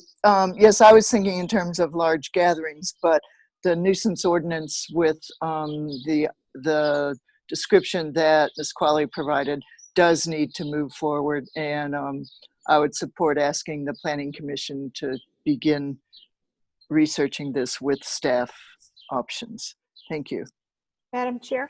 Yes, Commissioner. Okay, just to clarify, Commissioner Kavesi, initially you said we would have a future conversation in the way that I had discussed the barking thing, but you're saying something different now? We can have a future discussion to actually give some direction to the Planning Commission. That would be fine with me, but ultimately it does need to be directed to the Planning Commission first and then back to the board with their recommendations. So it would be helpful to have a full board discussion to give the Planning Commission some direction. Okay, I So support that would work. I support that. Yeah. Yes. Conversation, Commissioner Olson? Yes, I'll support that. Okay, Commissioner Jacob? Yeah, that's fine. Okay, we'll move that one too. For clarification, is that to actually put it on for discussion or to put it on to decide whether you're going to discuss it? Or discussion, correct? Discussion, yeah. Discussion. Okay. I think I was assuming it was discussion, and during that discussion, we might decide to ask the, Just want to be clear. What and how it might I'm good- look I'm like, good with what it, the yeah. concern is, Yeah. and how Oh, we yeah, would want nope. staff. It's already came through the first and second to get on that list. Now it's being re-vetted. So it doesn't seem like it would be sensible to ask the same question again. We're going to actually discuss it. Yeah, Yeah, right? discuss it, what we would want it to look like, or Okay. what we're trying to accomplish Whether we would with send it. it to the planning commission. So that might Yeah. be, okay, great. and so that, Yeah. I'm sorry, go ahead. Commissioner Meyer, Um, Commissioner Kavesi. doesn't matter. That would be what I would feel is appropriate, that we need to clarify and provide some direction to the planning committee on what our options seem to be, so that they can begin to thresh that out and make a recommendation back to us. So we'd have a discussion in order to clarify the board direction to the planning committee. Okay. And Madam Chair, Yes, I'm just trying to clarify, we're asking staff to actually spend some time on this. Yeah, we'll have to before- do, as Kay kind of already got into a little bit, but, some background to provide, maybe different ways you might direct different areas, Okay. different types of nuisances, that kind of thing. I'm okay with that. all right. Moving on, 1/8/19, Commissioner Ward requested manure management education, and seconded by Commissioner Jacob. a hot topic when we come to conditional use permits for agricultural operations. And I guess my intent was that the rules were changing. I know there's new rules now to get everybody up to date as to what the state rules are in regards to conditional use permit processes. And I'm not sure if we need the whole board, or we definitely need the planning commission, or if they feel that they've got, if the planning department feels they have a good handle on what is required and isn't required and how the rules have changed. Yeah, I agree with you, Commissioner Ward. I feel like there's maybe not as much enlightenment by the full board on how much Carly McGinty puts into these manure distributions, the value of the manure, how it's reducing our need for anhydrous ammonia, how it's a palatable organic fertilizer. And I think there's a lot of facets, a lot of aspects to it. Actually, what happens with city waste facilities when they disperse their materials over farmland, which is happening too. I feel like there's certainly less of an understanding of manure management and what goes into it, how it's transported, how we're saving our roads by pumping much of this material, how we're able to disperse it farther. So yeah, I totally agree with that. This would be good for the board to get a better grip or a better understanding of, especially as a rural commissioner. Board and planning commission, because they make the recommendations for these conditional use permits. Yeah. Madam Chair, it's Kate Qualley. If I could just ask a clarifying question again. Yes, go ahead, Ms. Qualley. So, Ms. McGinty will be happy to provide, a presentation, much that like she normally does. Annually there's a presentation by the feedlot officer, and that could be rolled into part of that presentation, or it could be a separate presentation, and it could be a presentation that we give to both the Planning Commission and the County Board. You guys can decide that, and we will implement it.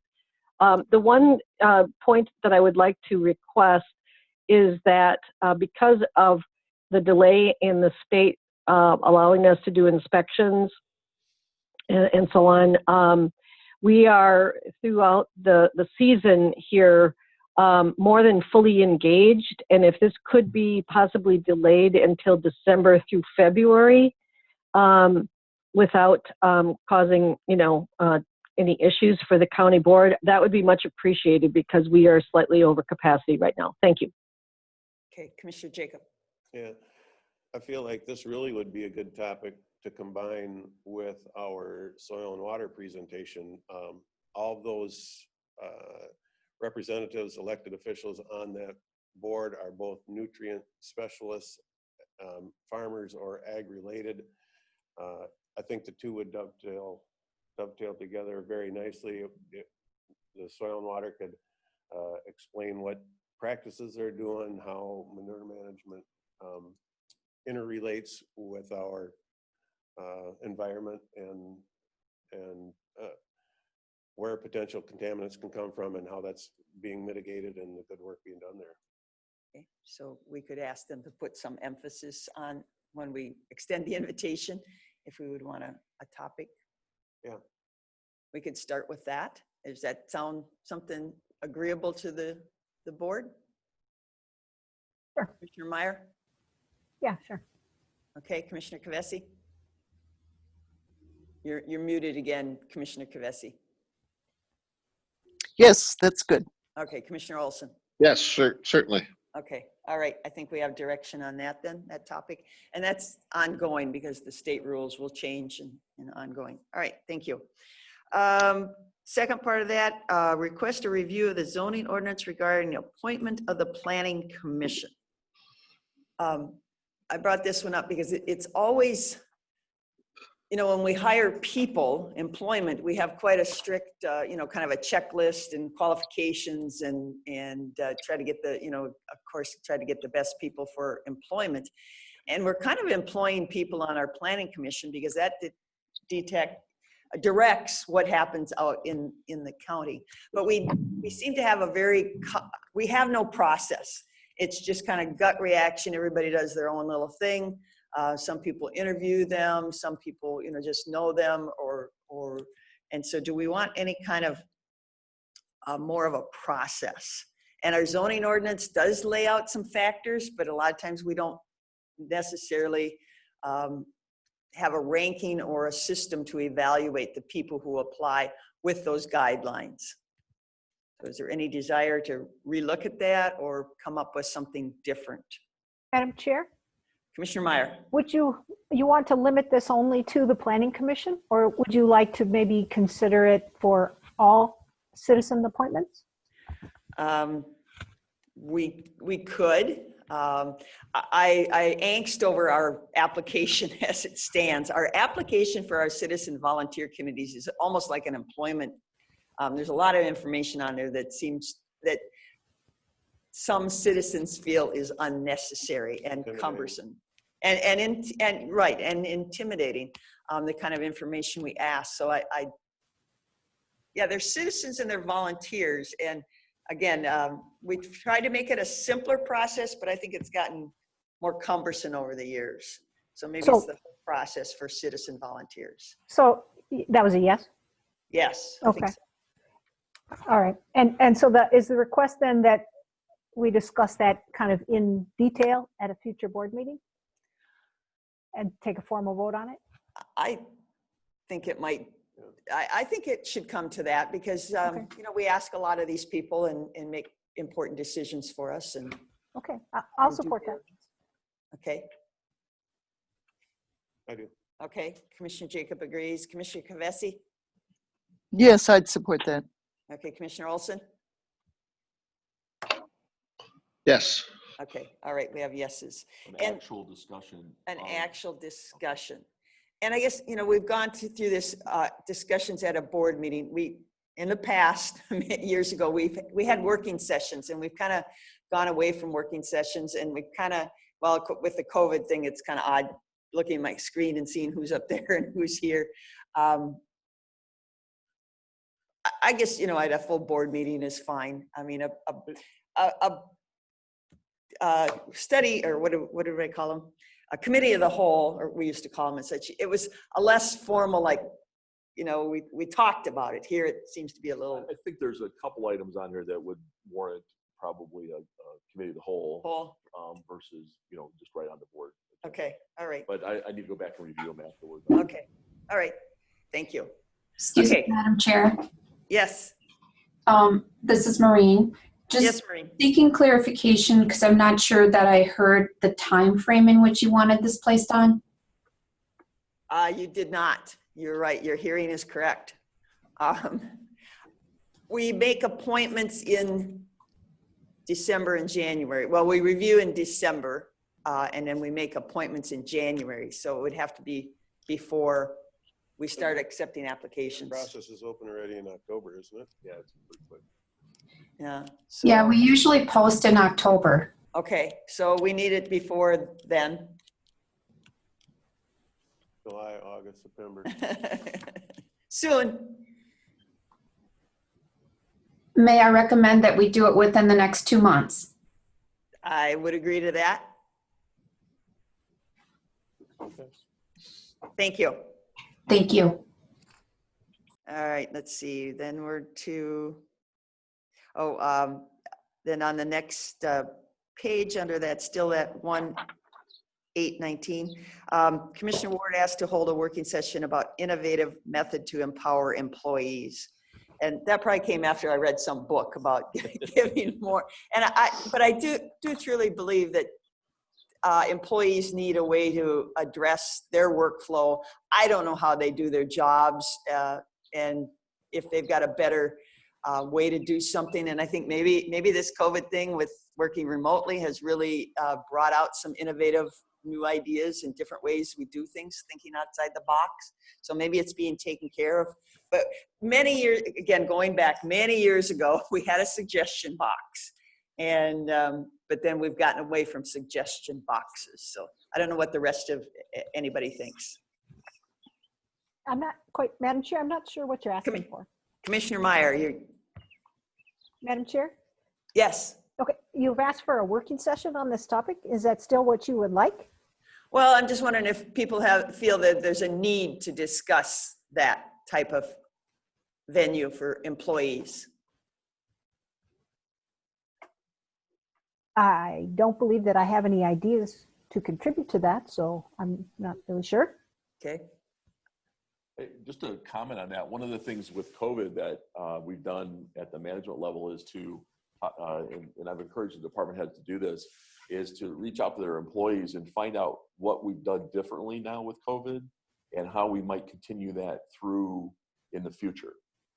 Some of it's more formal with looking at waivers and so forth in the HHS area. Some of it is just processes where we've been able to keep employees working remotely, maybe more flexible schedules and so forth. And we've actually, had some changes in how we process documents and things like that. So we are encouraging people to take advantage of this particular kind of wake up call and figure out how we can do things better. So that is, we do pursue that on a regular basis. We just don't have a formal process initiative yet. And so I can leave it at that, I think, but again, letting the employees know that they can make suggestions in how we do things and improve how we do things. All right, anybody else have any thought on that one? I can let it go.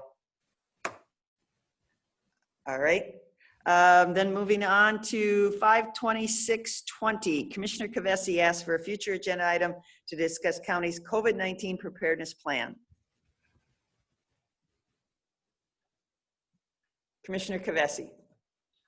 Yes, I would ask that we either have a discussion today on this item or that we do a working session within the next week and move it for action to the following board meeting. I have expressed the timeliness of this issue. I'm not in favor exactly of the working session, but I would accept that as a compromise. I am prepared to discuss it today. I worked with Commissioner Fritz and we sketched out the request for county board action sheet, although that's not in the agenda today. But I think I would prefer that we, after we deal with the list, that we take this up as an individual item before we change the policy, which was the intention at the time it was made. Thank you. Commissioner Jacob. So under our new policy, this would have,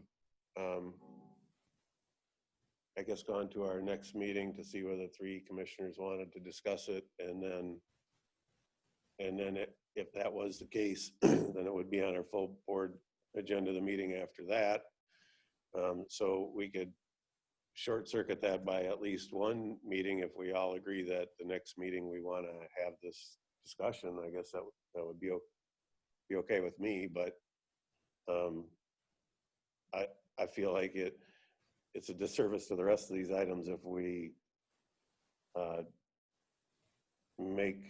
take action on it today. I mean, we're just deciding on the rest of these if they're going to a future agenda.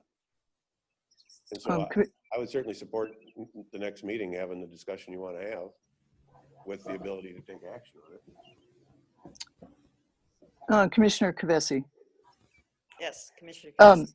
Thank you, Madam Chair. I would support that, except that at the time I made the request, I did express that it was a timely matter. I asked for a working session or a board discussion, and I feel like we should move on the board discussion at this time. Thank you.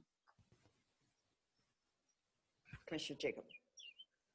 Well, none of us have the authority or haven't had the authority in the past to say, I want this to happen the following meeting, and this is what we're going to do. We've had to vet things, and the best any of us have ever been able to do is say, I've got a second on it. We're going to bring it to the next meeting. And I mean, that seems like that's pretty expedited right there if we already address it the next meeting, and that's without being unfair to past practices. I mean, that sure seems like the right way, the fair way and the right way to do it. Anybody else's thoughts? Commissioner, Commissioner Kvesi? yeah, I've raised my hand.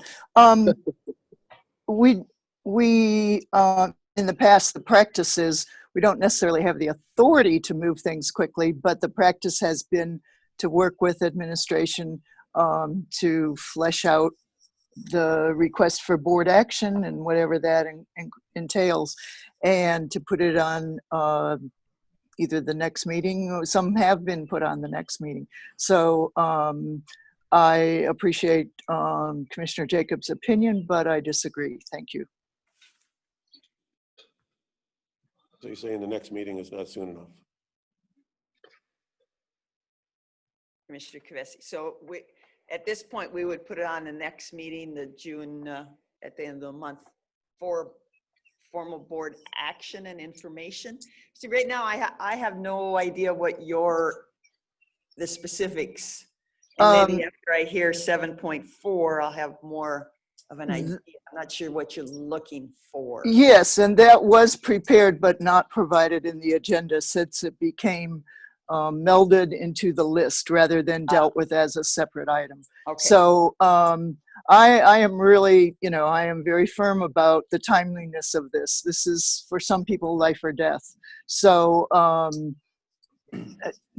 2 more weeks, that's a whole month after the original request. Does not seem fair to people who have contacted me and are concerned about coming in either for any county business or for discussion with any staff member for their cases. I have had several calls and people are feeling very vulnerable, and it was ready to go. There was an administrative decision to put it on the list, which I did not agree with. Thank you. Okay, Commissioner Olson. Yeah, I lost you here. Hold on a minute. Okay. You're back. Okay, I'm back. I guess Commissioner Kvesi, I have to agree with Commissioner Jacob that, this is the process that we have, and I appreciate your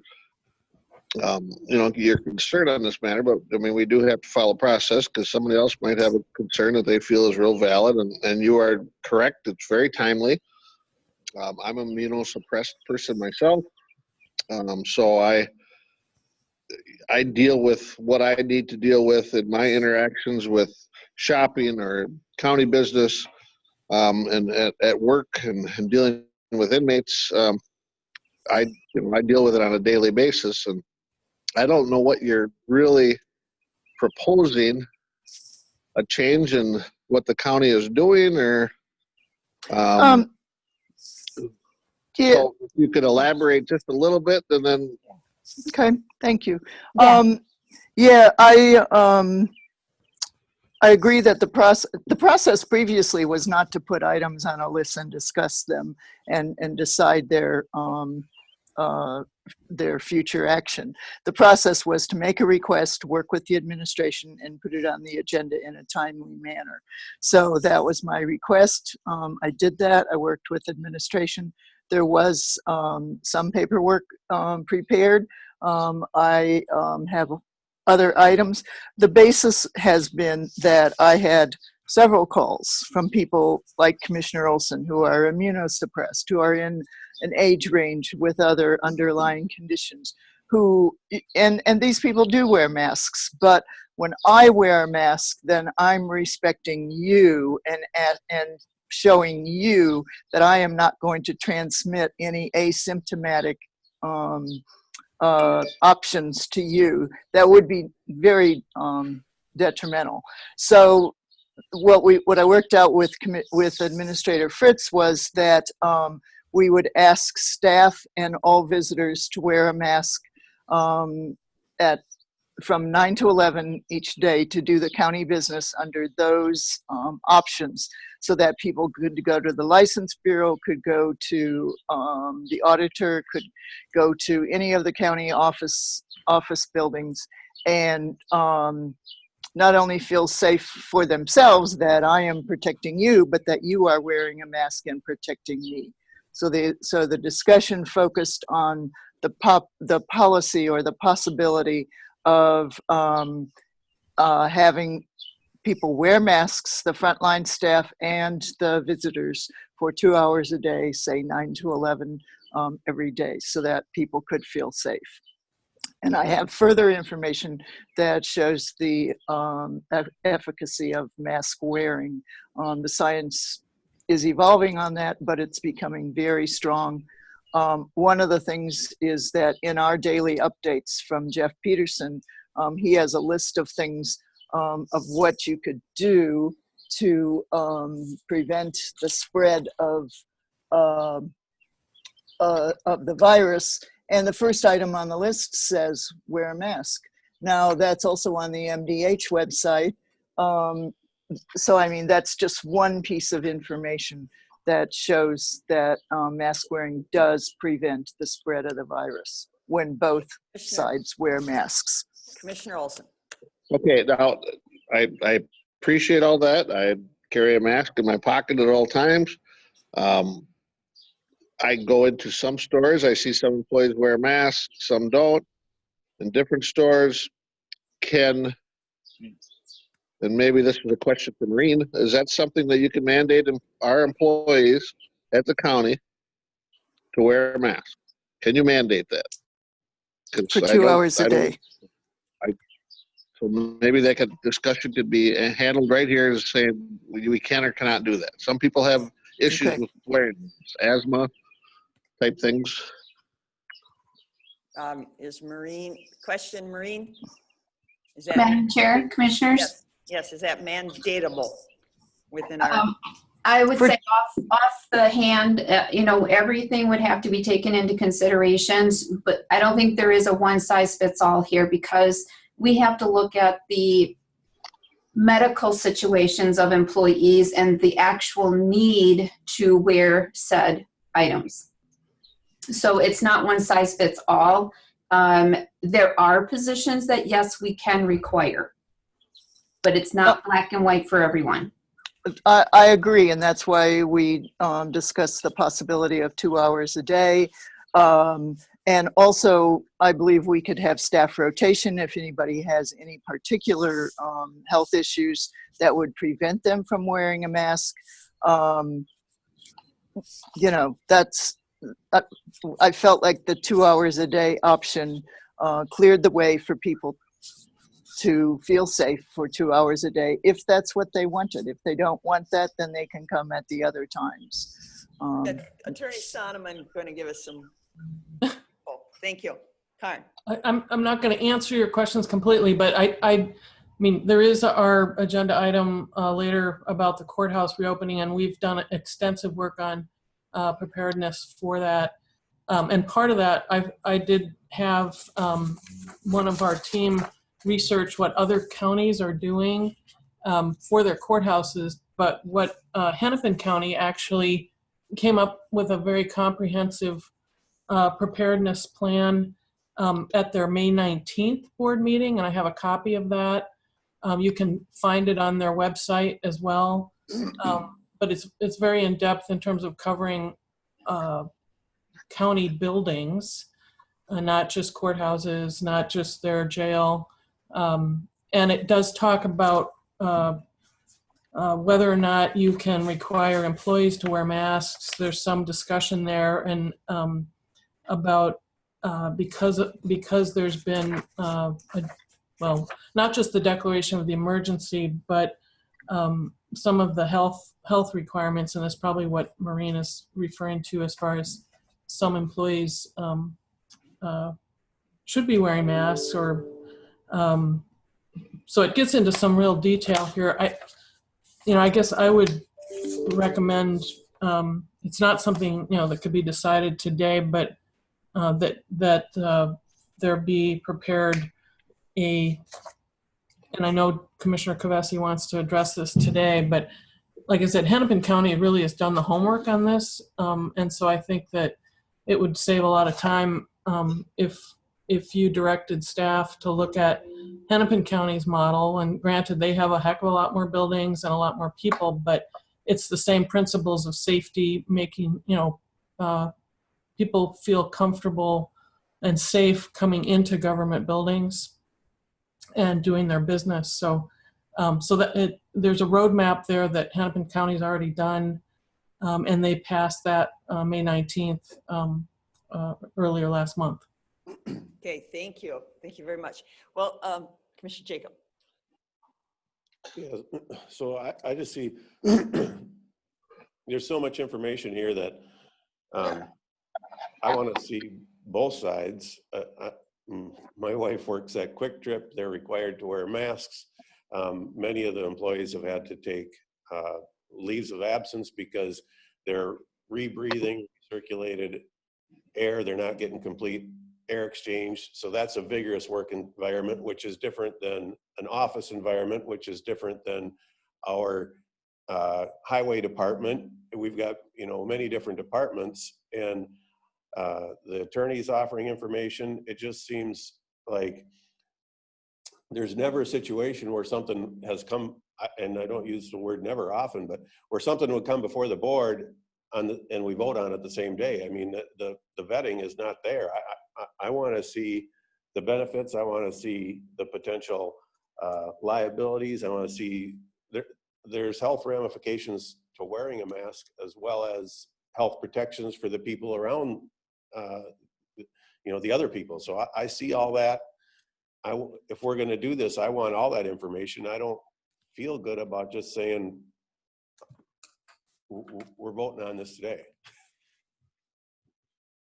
With the information that Attorney Sonneman gave us, would we ask staff to look at the Hennepin model and draft some recommendations along with personnel for the next meeting to be discussed specifically?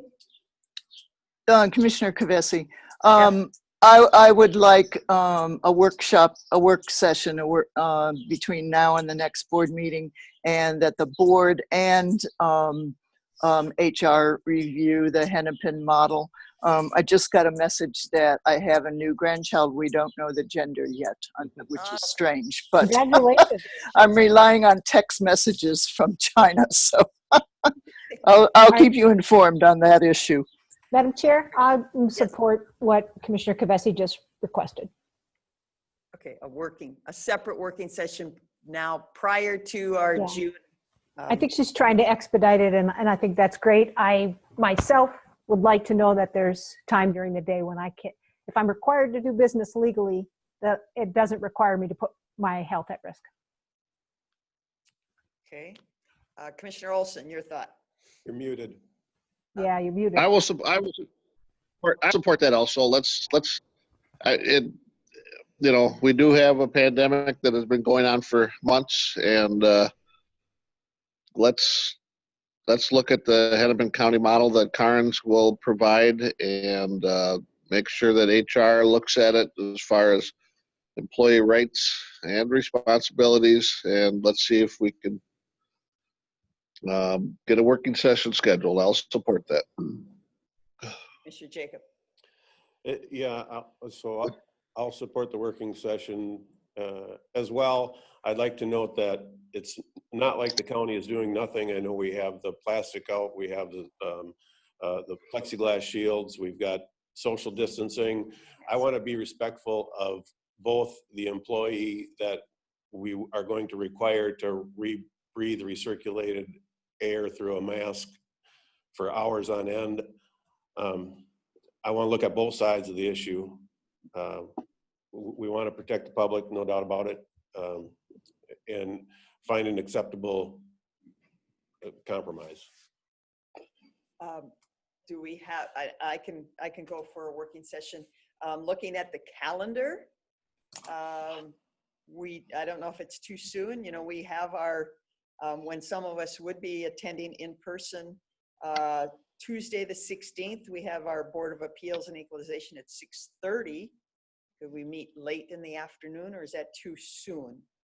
Well, the question is, yeah, we want to do something like that because we need to get this out. If you're going to decide something at the working session to recommend to the county board meeting, we need time to get it on the agenda. Right. So the Right. sooner the better. So how long does how early does something have to be That would noticed? be, Maureen would know the date specific. Maureen, we're asking you if we met on this, possibly the 16th, June 16th, would that give time to put it on the agenda for then the 23rd? Yes, we could make it work. Okay, And that meets any legal requirements? Yeah. notify working session. Would that work for the rest of the board? Yeah. Okay, Yes, I'll talking make it about- work. Afternoon, right? late afternoon, because we have to be here for 6:30 for the Board of Equalization, some of us, I mean. Yeah, I don't know, that'll be 5 o'clock. if that would be is the It's Board of the- Equalization an in-person 6:30. meeting, or is that a both? No, I believe it's Is it both? both, yeah, or online. But it would be probably 5 o'clock, because that Yeah, meeting. that's 5 o'clock? cool. Okay, Commissioner Kavesi? 5 o'clock? Okay, Commissioner Olson? Yes. Okay, Attorney Sonoman? You're muted, Attorney. Sorry. I'm sorry, I was also trying to send you the Hennepin County thing. What day of the week was that again? I'm sorry. 5 o'clock on June 16th, Tuesday. June 16th, Tuesday. Hold Yeah, on. you're done at 4:30, so you can make 5 o'clock. Sure. Yeah, if it's five, sure. Let's see. Sorry. June 16th at 5 o'clock. Yep, that's fine. Thank- Okay, all right, so we'll do 5 o'clock here in the boardroom, or have a virtual Yeah. option. Okay. All right. Now, back to the total list as was recommended by Administrator Fritz to make some type of record motion. Oh, I have one more item left. Oh, I'm sorry, Nope, Commissioner. no problem. I commend everyone for making it this far. So Was my, I'm sorry, the one I have pulled up ends there. Did you have another, was that the amended agenda? yeah, I think so. Oh, okay. The last item was that I had requested to discuss doing temporary relaxing of zoning ordinance parking requirements. And Oh, that was to I'm sorry, accommodate- it's here. I apologize. Yes, it is here. Yeah. And Yep. that was not to supersede any municipality, but for rural areas that are unincorporated that have bars or restaurants that perhaps are limited in outdoor seating. If we relaxed our ordinance with respect to parking, it might make it easier for them to stay in business, given that their inside seating, first they couldn't have any, but now it's limited in terms of capacity. So I'm really just trying to do that to help businesses. So it does have a timeliness to it. And I don't even know if it's a possibility or if it makes any sense. So I think the request that I would have would be if we could ask staff to just spend a little bit of time deciding if it's even a thing. And then if it is, discuss it at a future meeting. Well, starting tomorrow, they can have half capacity inside, right? Yeah. I think so. I think that Oh, was, Madam Chair, this is Kay Qualley. yes, Ms. Qualley. So outside of area municipalities that have their own parking, restrictions and so on in the county at large, any parking on township roads or county roads and so on does not fall within the zoning ordinance. Okay. Director Dave Kramer, as far as certain areas that you can't park within certain hours of the day, like along Old Homer Road where there's, persistent problems, because of how tight the properties are and so on. If complaints are issued, that's something that, we would probably get in the Planning and Environmental Services office, and then we either forward them on to sheriffs or to Dave Kramer. But Dave works closely with Sheriff Ganrud and Jeff Miller and so on. So perhaps the sheriff's department might be a possibility for having that discussion. Okay. Commissioner Jacob. Thank you. I know in my district down in the Amish area, they have auctions, and we have had to put up some no parking signs. So, and looking at hunting throughout the Whitewater State Park area, people park anywhere and everywhere. And as far as I know, and unless there's a sign up that says no parking, all county roads are open to public parking. And the issue for me really had more to do with if we have certain parking restrictions and a restaurant, because of the limited amount of seating inside, or a bar, they want to actually set up tables in their parking lot. And so that perhaps causes issues with our requirements for how many parking spots they have to provide, that not be a hindrance to them doing their business. So that's really what I'm asking for. Have we had any businesses contact us with that problem? It's a great question. Planning and Environmental Services has not had anyone contact us. I will say, though, that from several of the online webinars that we've done for economic development in the Southeast Minnesota region, that was something that the group was in concurrence about trying to promote, so that if there were either city parking lots or their own parking lot, that some spillover into those areas, you know, be allowed. And we certainly wouldn't stand in the way of anyone doing that from our department. So if there's a consensus that isn't necessary, then I won't advance it further. Yeah, I haven't had any, I can't picture any areas that would be problematic. If it Within gets brought reason. forward, I would, by Business. a business, I would definitely support you. If we want to support those businesses. I would think most of them are within incorporated city limits. You know, I'm thinking in my district, I can't think of any, but I mean, all the restaurants that I can think of are either Alba, Altura, St. Charles, Rolling Stone, inside incorporated city limits where we don't have jurisdiction anyhow. And I can only think of a couple unincorporated, Ridgeway, Waitoka, Dakota. Well, Dakota would be their own. Yeah, that would be their own thing. So yeah, I don't see it as a problem. Okay. At this point. Right. Okay. Take it off the list. Yep. All right. Thank you. Now, I think that does conclude the list. Yeah. Administrator Fritz, do you have kind of a the refined list that we can make a motion to?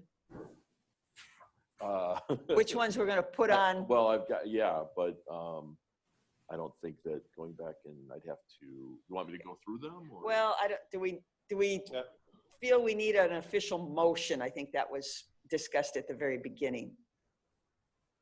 I think to memorialize these decisions so that there isn't any question on whether there was a consensus or not, that you should take the preceding information and encapsulate it in a motion.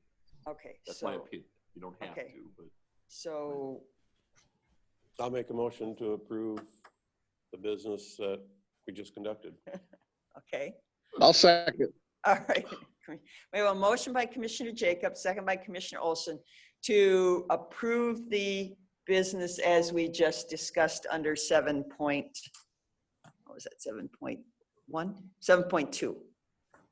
All right.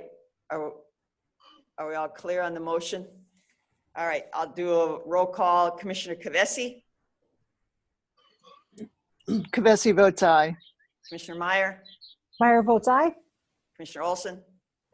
Olson votes aye. Commissioner Jacob? Aye. Commissioner Ward votes aye. Okay, it carries. I would entertain a 5-minute recess. I was so moved, Madam All Chair. right, we'll be back. Thank you. Yes, I have an update. The baby's not born yet. That was a mistranslation. Oh. Lost in translation. Yeah, see, you have a baby, but don't say it.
Paying too much attention to it. I said, just throw plants in and let them grow. This is left over from that tropical storm or Yeah, hurricane. isn't it Yeah, something? yeah, it's Yeah. coming way up. They're saying this is the farthest north one's ever tracked. Oh, really? Yeah. This is a, they showed all the lines of all different storms that have tracked in, and this is the farthest one's ever tracked. Yeah, it never comes up this high. This is actually rain from the monsoon, I guess. So they're still considering it like a It's- tropical storm. Tropical Mhm. depression yet, yeah, or tropical storm, yeah. Let's see what it shows here. I think the final remnants of it actually touch Canada. Really? Yeah, it looks like, oh, it's gonna go right through us. Ugh. Maybe it'll- Seems appropriate for this year. Yeah. Channel 10 News Yeah. out of Rochester. And they now have 4 meteorologists. They just Zero. added a new group. It's like, Yeah. who's leaving? No, they got 4. Yeah. And this young guy, that's the chief, he gets so excited. The other day when there was a storm, man, they kept interrupting it. I mean, they get so excited about telling us about the storm. I don't, how do you get Minnesota? Ours is all lacrosse. Oh, I got all Minnesota stuff. I have an antenna. I don't. You know what you do? You go to You got a dish? No, we have but it's got, so when you put in Oh, your zip code. yeah, it- you get, that's a terrible thing. Yeah, Yeah. you don't get. Yeah. Try at. I think we're all coming back, but at Menards you can get these little black. They feel like a piece of heavy Yeah. paper antenna. Yeah. And plug it in and see if you can just get it off the. Huh. But here, short story. So one of my grandkids was home, and sometimes certain things don't come in because of the signal and such. I says, no, you got to sit really still. She's going to eat her lunch. I said, you got to sit really still because the TV, you'll change the TV signal. And she's Yeah. sitting there. But how do I eat, Grandma? if I have to Yeah, sit still? I'm blessed where I'm at. I get every major net. All right, are we all, I think we're all back? All right. Moving on to 7.3, discuss changes to board ground rules regarding adding items to county board agenda. So we kind of worked through that a little bit, but.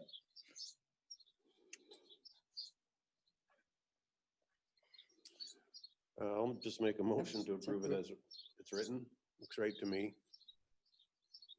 Okay, we have a motion by Commissioner Jacob to approve the new policy. Do I have a second? Meyer will second that. Okay, so we have a motion made by Commissioner Jacob, seconded by Commissioner Meyer.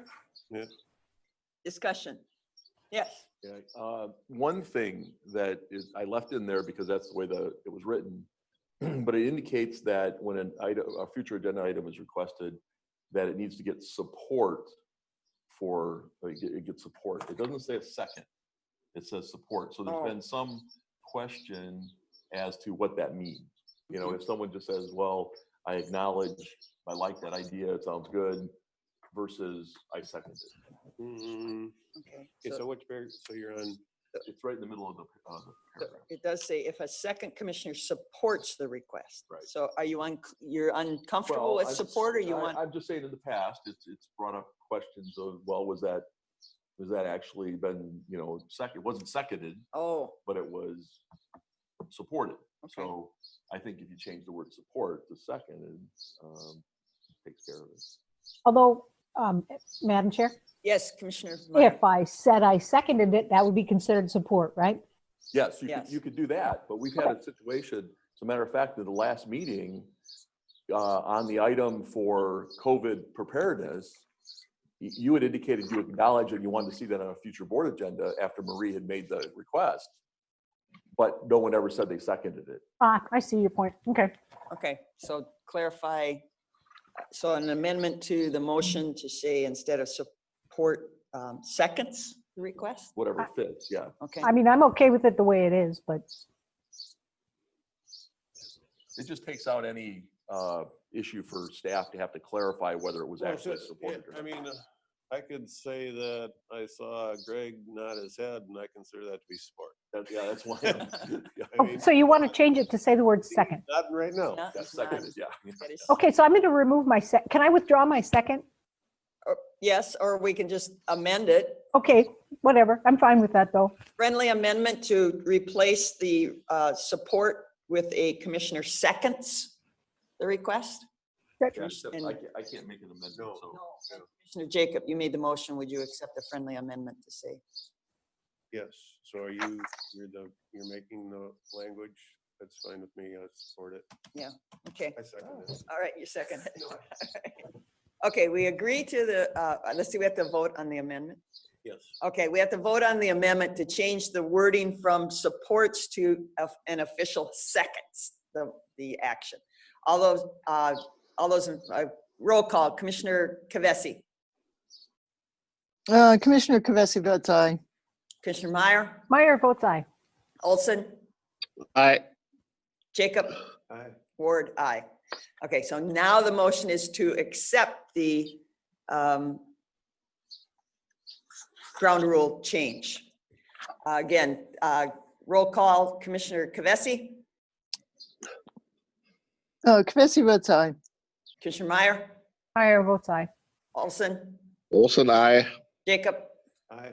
Ward, aye. All right, so we've got that taken care of. Thank you. 7.4, I think, Karn. You're gonna tell us about your plan? Yeah, sorry, I Thank was a you. little distracted, just for fun, since it's been a long meeting. My husband just emailed me about the Chamber of Commerce dairy buckets. Oh, yes. They're not having family night on the farm. They're offering dairy buckets, that have cheese and a whole bunch of stuff in them. And,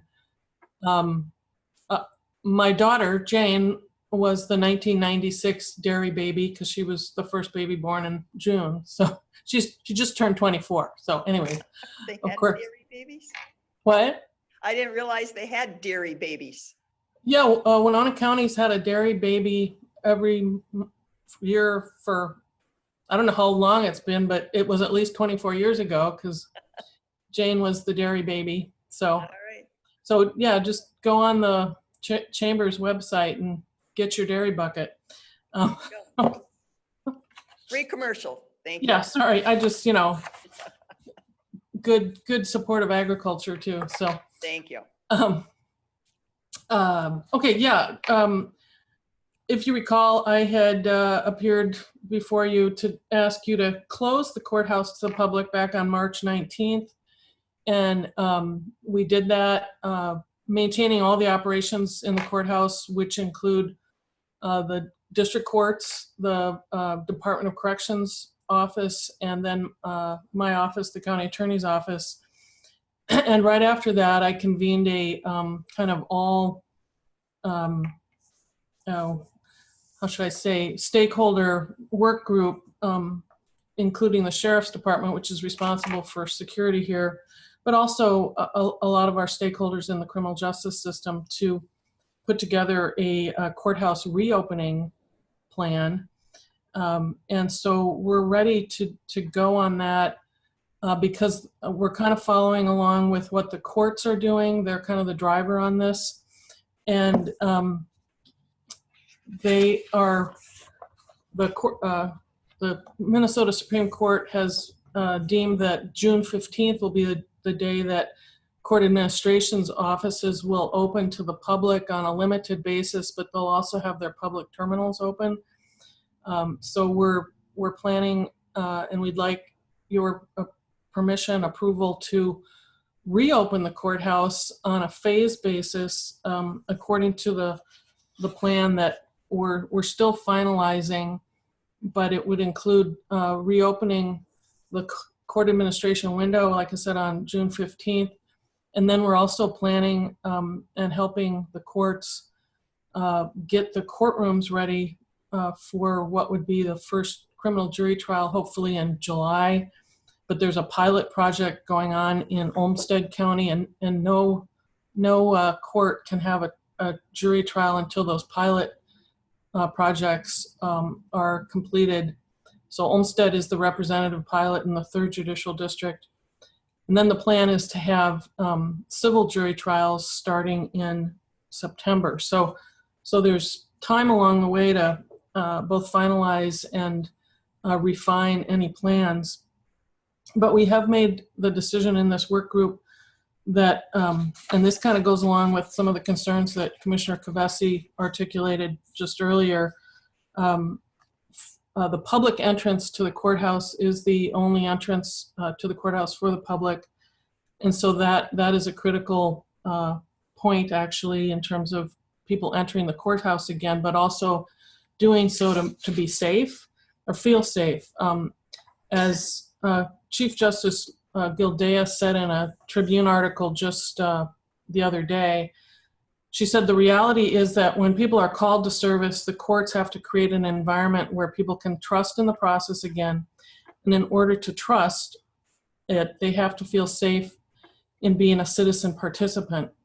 Oh, I'm sorry, this is actually Bill Ward, who's the Chief Public Defender, who said this, but they have to feel that they are being treated in a way that they feel the courts care about their personal health and welfare. So we want to make sure the public knows that the courthouse building, because it serves 3 different functions, cares about the public and their well-being when they re-enter. So we've set up a protocol for the public entrance that all visitors, including private attorneys and public defenders, would go through a brief screening process, be asked 3 questions about their, how they're feeling, whether they've been exposed to COVID, things like that. We'll also have them do a temperature check. We'll log the time that they enter and log the time that they exit, and also get contact information so that any contact tracing can be done. And again, our group includes representatives of the county's emergency management and public health. And then we're asking that the courthouse entry, anybody coming into the courthouse, be required to wear a mask. Because yes, as things have developed since we first closed the courthouse, it's become clearer, and the CDC guidelines, as well as Department of Health, are saying that having a mask is one of the most important things, more so to protect other people and your fellow citizens. We're not going to require people who work in the courthouse at the public entrance to do this screening and wear the mask.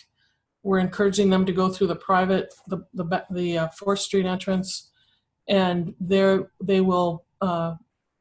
we are respecting all the individual departments' requirements as to their own screening kind of questions. And each department, the DOC in particular, has a pretty stringent screening requirement for their visitors as well. But so we're kind of following that, but their staff as well. And again, this goes along the lines with the court. The court is requiring that all participants in the courtroom wear a mask or some kind of covering. We've already ordered plexiglass partitions and things within the courtroom. And the court itself controls what happens in the courtroom. So again, they're asking people to wear masks. Some people would be exempt who, for health reasons, can't wear a mask. And also any child under the age of 2 doesn't have to wear a mask. In our discussions at the work group, we've also asked the court to issue an order that requires people at the public entrance to do this screening, to have masks, to do the temperature checks. It goes along kind of the same lines of where the courthouse, is required, where people can't bring guns into the courthouse, or they can't wear shorts and naughty t-shirts going into the courtroom.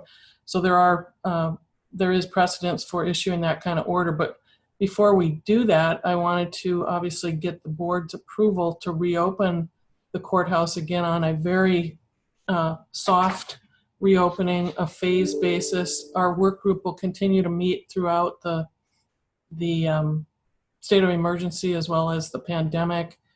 And we're asking that these kind of requirements be put in place at least 60 to 90 days after a state of emergency is undeclared, so that, we can assure that people feel safe in the courthouse. And if we need to extend that, we'll, come back to the board and ask for additional time for these limited entry requirements. Again, the recommendation that I'm asking here for is that you approve this phased reopening as I've described it.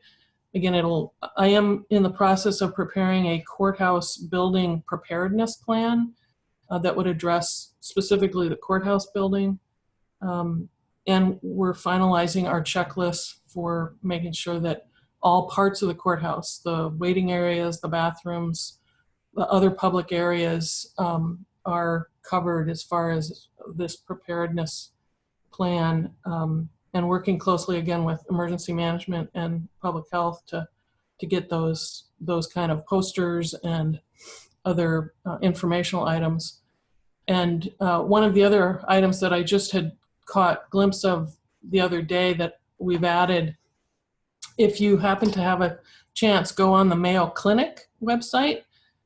They have a great video that you can click on to give information about how Mayo is making people feel safe and telling them, if you're going to an appointment, for instance, at Mayo, here's what you can expect. So I've asked emergency management's intern, who's a really fantastic young person who does all the social media stuff and kind of electronic stuff, to put together a video like that for the courthouse. And if it's something that maybe, the whole county wants to use eventually, but to help people who, especially like jurors, witnesses who are coming to the courthouse, wondering what is being done there to protect their health. This video will inform them of the process that we're anticipating we want to have them go through at the public entrance. So just getting that informational info out. So check out the Mayo thing. That's something that, again, I want to put in for the courthouse entry, so that people really feel comfortable going in and knowing that, especially if you're a juror and you don't want to sit, next to each other in a 12-person jury, we will have social distancing, for instance, in courtroom number 1. We've done a lot of work with the court to get that courtroom ready for its first jury trial sometime, we think, in July. So a lot of work been done by a lot of good people in this planning work group. And so we're just asking the county board to approve this reopening in phases. Commissioner Jacob. So I have a question, Attorney Sonneman. You stated that all participants would wear masks. So are the judge and the bailiff, they're all participants? Is that correct? Yes, they are asking everybody to wear a mask. In fact, the court staff, as well as all the court people, including the judges, have been issued 2 masks so they can wash one and wear the other. We've also talked about wearing face shields in the courtroom. We're not, we're not asking people to wear face shields as they walk about the public areas of the courthouse. Yes, the court, and you can go on the Minnesota Judicial Branch's website and look at the orders that have been issued by the Chief Justice, and the court's preparedness plan for COVID describes these in greater detail as to strongly encouraging people to take safety measures, and then within the courtrooms requiring people to wear masks. My prosecutors, for instance, my civil attorneys who go into the courtroom, the defense attorneys, the defendants will all be required to wear masks.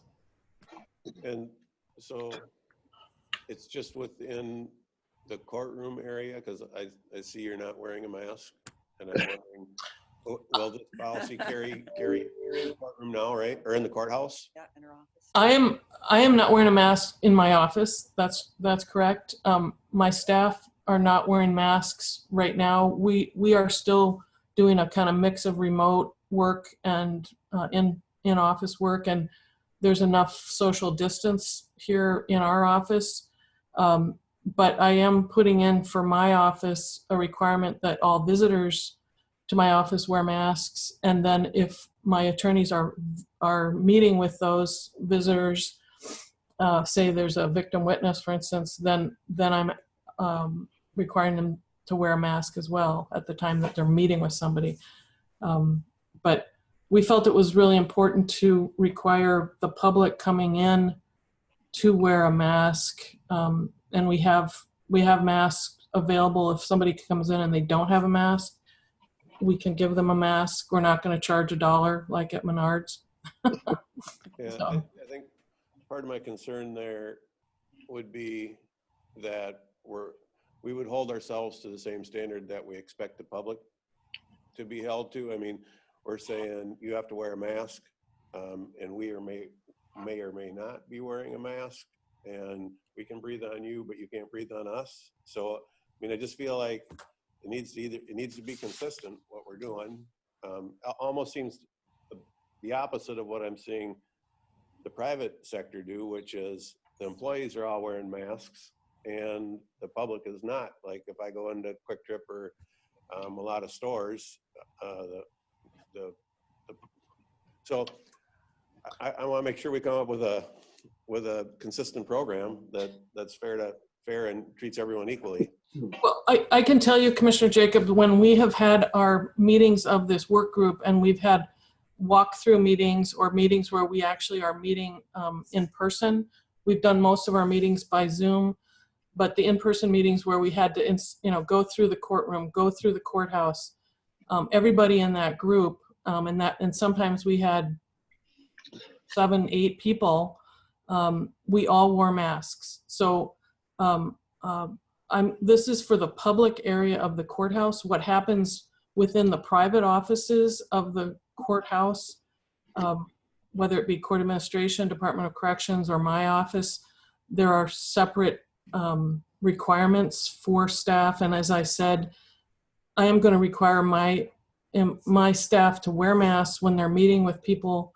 And we're going to try to keep those meetings very limited, no drop-ins, and to also encourage everybody to continue doing remote meetings where possible. So we're not, I would say we're not requiring a different standard of the public by requiring them to wear a mask. We're asking them to wear a mask to protect the staff inside the courthouse, to protect the other visitors. And we're not going to get a lot of people coming into the courthouse. I mean, the court is opening on a very, very limited basis. Many of the court, in fact, all of the court hearings have been held on Zoom or their version of Zoom. So there's not going to be a lot of people coming in other than the ones who now would be accessing the court administration window and the public terminals. We're also limiting access to the law library to certain times of the day, and that we have a paid intern, and that comes through the library fees, not through any county levy money. It's a law library fee that's charged to criminal people who are convicted of crimes. That'll be a limited operation as well, and masks will be required. So it's really a standard that we're setting to protect the public and make them feel safe when they come into the building. Really until late June, early July, there's not going to be anybody up on like the 4th floor. That's where courtroom number 2 and number 3 are. Courtroom number 1 is being retrofitted, if you want to call it that, for this criminal jury trial that we expect to start in July, as early as July 6th. There will be a civil trial in courtroom number 3, but that's not in front of a jury, and that's on June 22nd. So it's very limited reasons why people would even be in the courthouse for what will be, a long summer of phased reopening of the courthouse. So It appears to me that what's on our working session is to require masks countywide. So if that's what Commissioner Kavesi is pushing for, are you saying you're exempt from that in your office, or you comply, or what's the? Well, I'm in my office all by myself right here. Nobody's in my office. I mean, in my inner office. So, I'm not exposing myself or anybody else to me right now. But again, we're trying to also respect the very specific, like I said, the court administration and the court system has its own preparedness plan. So we're respecting that. DOC has a very strict preparedness plan where they require masks, and they hardly let anybody in to the 5th floor upstairs. I don't think they've let anybody in. Actually, they meet people outside the courthouse or do it by Zoom right now in terms of meetings with their clients and probationers. And like I said, once my office opens, and I don't want to expose my staff to any unnecessary visitors, but once if we do that, we will require masks to be worn by each person in that meeting. So, Attorney Sonneman, this is Commissioner Kavesi. I would think that the courthouse and law enforcement may have some specific requirements that they have in order to address other policies that fall under, that fall over your operations. So for our work session, I would request that we all work together, and that this plan, and if law enforcement needs a separate plan, that they be considered or included as information, included as models, whatever we want to use them for in the work session. So I'm not saying what the work session comes up with and the board ultimately would supersede anything that the courthouse or law enforcement would have because of other requirements that they work under. I mean, the Supreme Court sets up the court procedures, for instance. Anytime the board meets in person, that we wear masks for each other. That's a separate item. I was going to bring that up at the end. But, you know, we have different amounts of vulnerabilities, and I think a meeting is the optimal time to wear a mask to protect each other and respect each other. Thank you. Attorney Sonneman, two Yes. questions. You mentioned we're retrofitting court rooms. Who's paying for that? Well, and when I Is that say, oh, is that go a ahead, COVID? sorry. Is Okay, that a COVID-related expense that can be covered, or is the state, the court paying for that? well, the court is paying for some of it. What we're doing is we're not permanently retrofitting the courtroom or the courthouse for that matter. What we're putting in or what we've ordered and is movable plexiglass partitions, much like what is at the auditor treasurer's office. You can just, you know, lift it up and move it.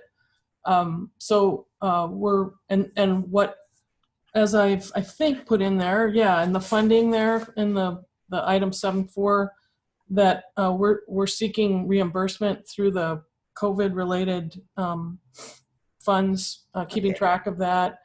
And it's a mix. In the courthouse is a interesting building because Yes, it it's, is. yeah, it's, you know how much I love it, so I know I'm biased, but okay. But the court has certain responsibilities. They are, for instance, obtaining face shields for witnesses and the judges and their staff in the event they want to use those. But the plexiglass, the county's ordering, and it's our hope that we can get reimbursed for that through the COVID and the FEMA disaster funds. And that's why we're keeping track of that through the finance department. Pat can speak to that. Yeah, that's good. That's good. So, yeah. And the other thing, going forward, I hope we really aggressively continue using Zoom and these remote meeting options and sentencing and everything. I think that's one of the biggest things that's come out of this is our ability to use technology even in the criminal justice system. And, yeah, if I could just speak to that for a minute, Commissioner or Chair Ward, there's been many webinars, particularly from the National State Courts entity that we've watched and taken advantage of to learn from other jurisdictions. And it's very clear that all the courts across the country, I think, have realized, oh, this is a great way to do some of these preliminary hearings, especially now with a speedy trial demand on a criminal case and juries. It would be very difficult to do juries, but they've done it in Texas.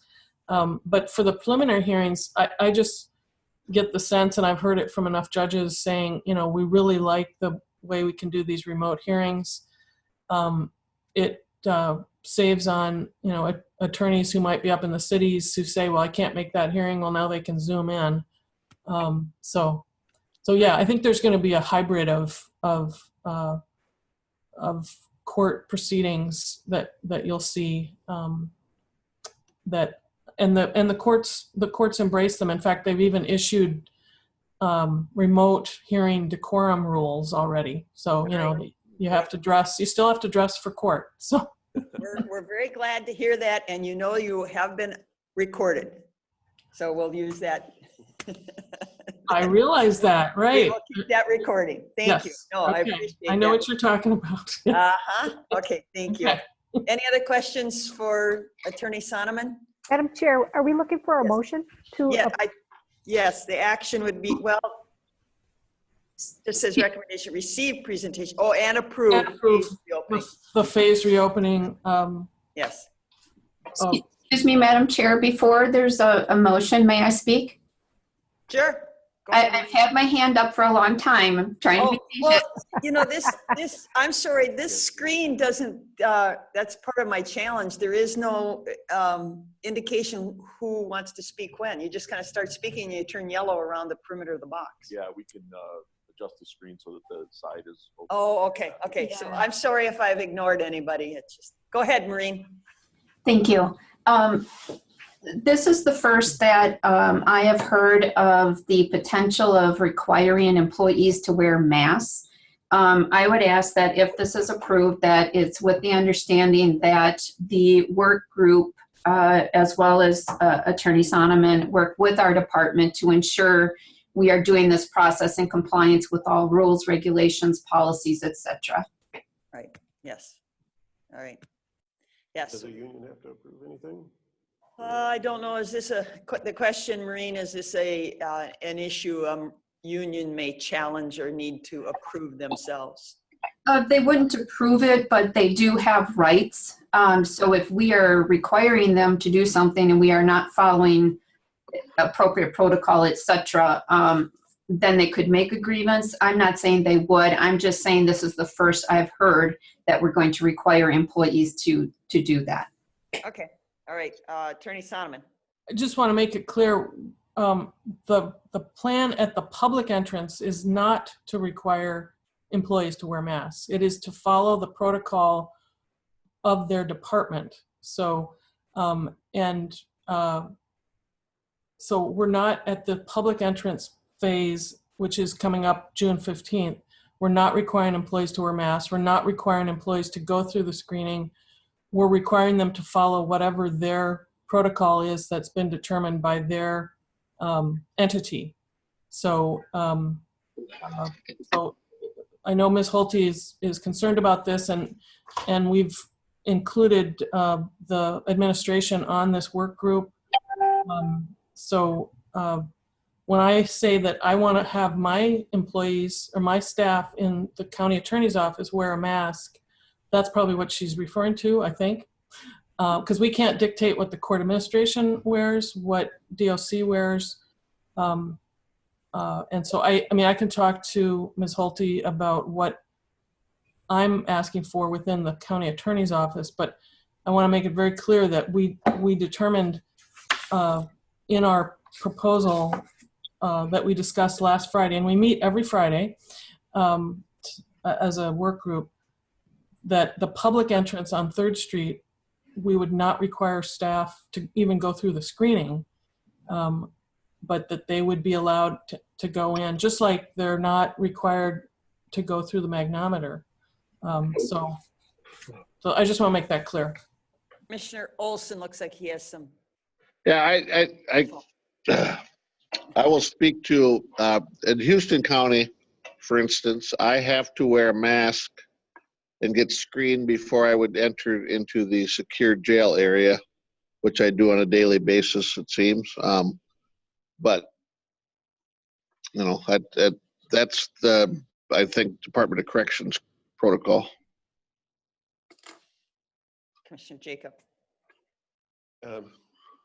I completely respect wanting to keep your staff and employees safe, but I just can't get to a point where I can support telling us, the public, you have to wear a mask while I'm not going to, and I'm going to breathe on you. That's just going too far of a double standard to me. I'm sorry, I can't support it. And Commissioner Jacob, if I can, again, make it very clear, we are requiring all the public, and that's what we are proposing. And anybody who's in the, I mean, it's not a double standard. Anybody who's in the public areas of the courthouse, we are encouraging staff to wear masks. And all of my staff, I don't have to tell them you must wear a mask. They wear a mask when they're out in the public. Again, like for these meetings that we've had where there's multiple people from different parts of the county, from the private bar, from DOC, you know, you name it, for our work group. In our walkthrough, everybody wore a mask. Because we because we want to protect each other. So So Um, the operative words are requiring or encouraging. And I totally get encouraging everyone to do the right thing, and I trust they will, and I trust your employees will. But I need to give the general public the same respect. I would encourage them to wear a mask, but I can't support requiring the public to do something different than the county employee that's interacting with them. There's a big difference between requiring and encouraging. yeah, Commissioner Kavesi, I have a question. I understand that each employee may be under different sets of rules, you know, DOC, all of that. But at the entrance, do you know if the policy of the Department of the Law Enforcement, it's law enforcement that is stationed there with the equipment. And I don't know if it's law enforcement who will administer the quiz or the survey or whatever, but it does seem to me that I don't know, do those departments require masks for their people when they are dealing with the public? Because it seems like anytime you're dealing directly with the public or in a public area, our staff and visitors should be wearing masks. well, I see Jeff. I think Jeff Mueller's still on the meeting. The sheriff's department graciously, and I thank them again, has agreed to do the screening. And I'm not sure, Deputy Chief Mueller, if you actually require your security folks to wear masks at the front.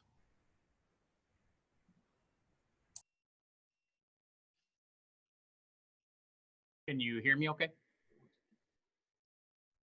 No, Jeff, speak up. Can you hear me? A little louder. Can you hear me? Yeah. Yes. Now we can. Okay. So at the front door, as of right now, we do not require them to wear a mask because the courthouse is not open to the public at this point.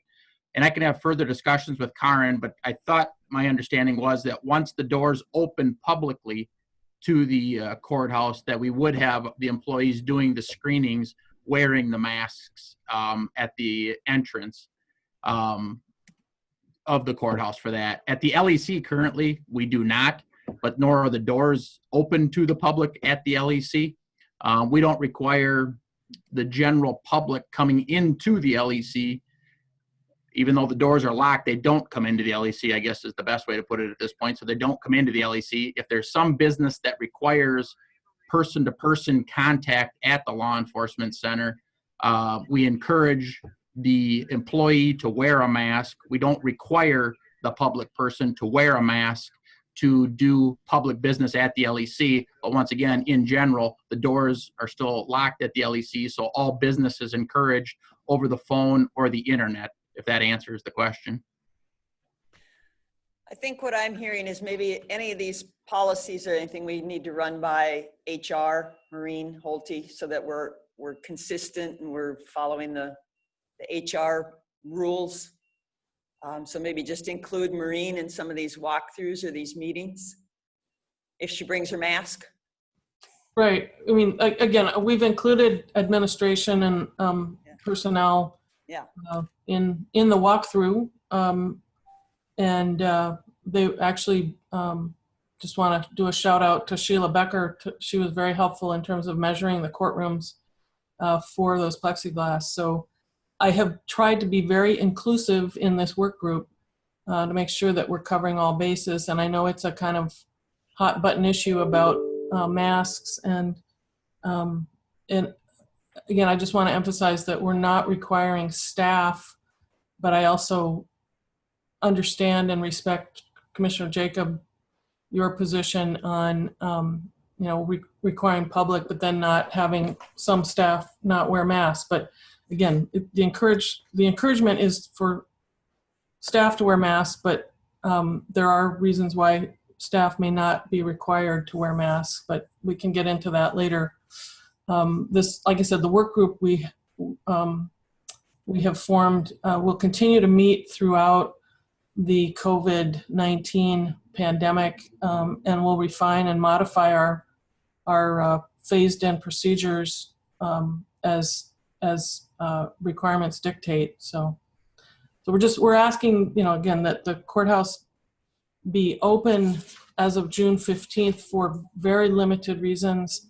And again, that's to accommodate the court administration window being open on that day. And then the next day is, the next kind of red letter day is June 22nd, when there'd be a very small hearing. When I say small hearing, I mean not a lot of witnesses. It's a commitment case. So that will be an in-court proceeding. And then after that, it's hard to say what the court's going to schedule, but we have to, I think we have an obligation to protect the public and make sure that they feel safe when they're in the courthouse and particularly in the courtrooms. Commissioner Jacob. So I definitely want to see the courthouse open, and I want to support that motion. I don't see anything in the presentation that's been given here in the packet that directly ties mandatory mask. I'll support the motion as it's written because there's no words about masks in there. And whatever plays out with the mask, I want to be on record publicly taking the position that I'm certainly not convinced that it's the best thing to require every county employee to wear a mask. I don't know what the answer is, but that's really infringing on personal rights too. So I'll support this motion, and I don't feel like I don't feel like it's saying that I take a position on a mask. And I guess I'm a little unclear that we had the presentation, but I don't see the particulars. So what we're approving, and we use the words required and recommended for the masks. Is that in a written, maybe I'm missing something. Is there a written policy that was attached? I just have page. Right. What I had prepared, because of the very short time deadlines that we're up against, Sure. and the agenda requirements about getting something in, weeks ahead. Our group's been meeting every Friday. We've had subgroups meeting to work on the details. And so the proposal as to the public entrance, we finalized that last Friday. And so it was not, we're not able to update the required agenda Sure. No, format. that's good. So, And the June 15th we're not setting that date. That's set by the judicial system. that's Follows set by the governor's. I'm sorry, what? And that follows the governor's. No, actually, the June 15th,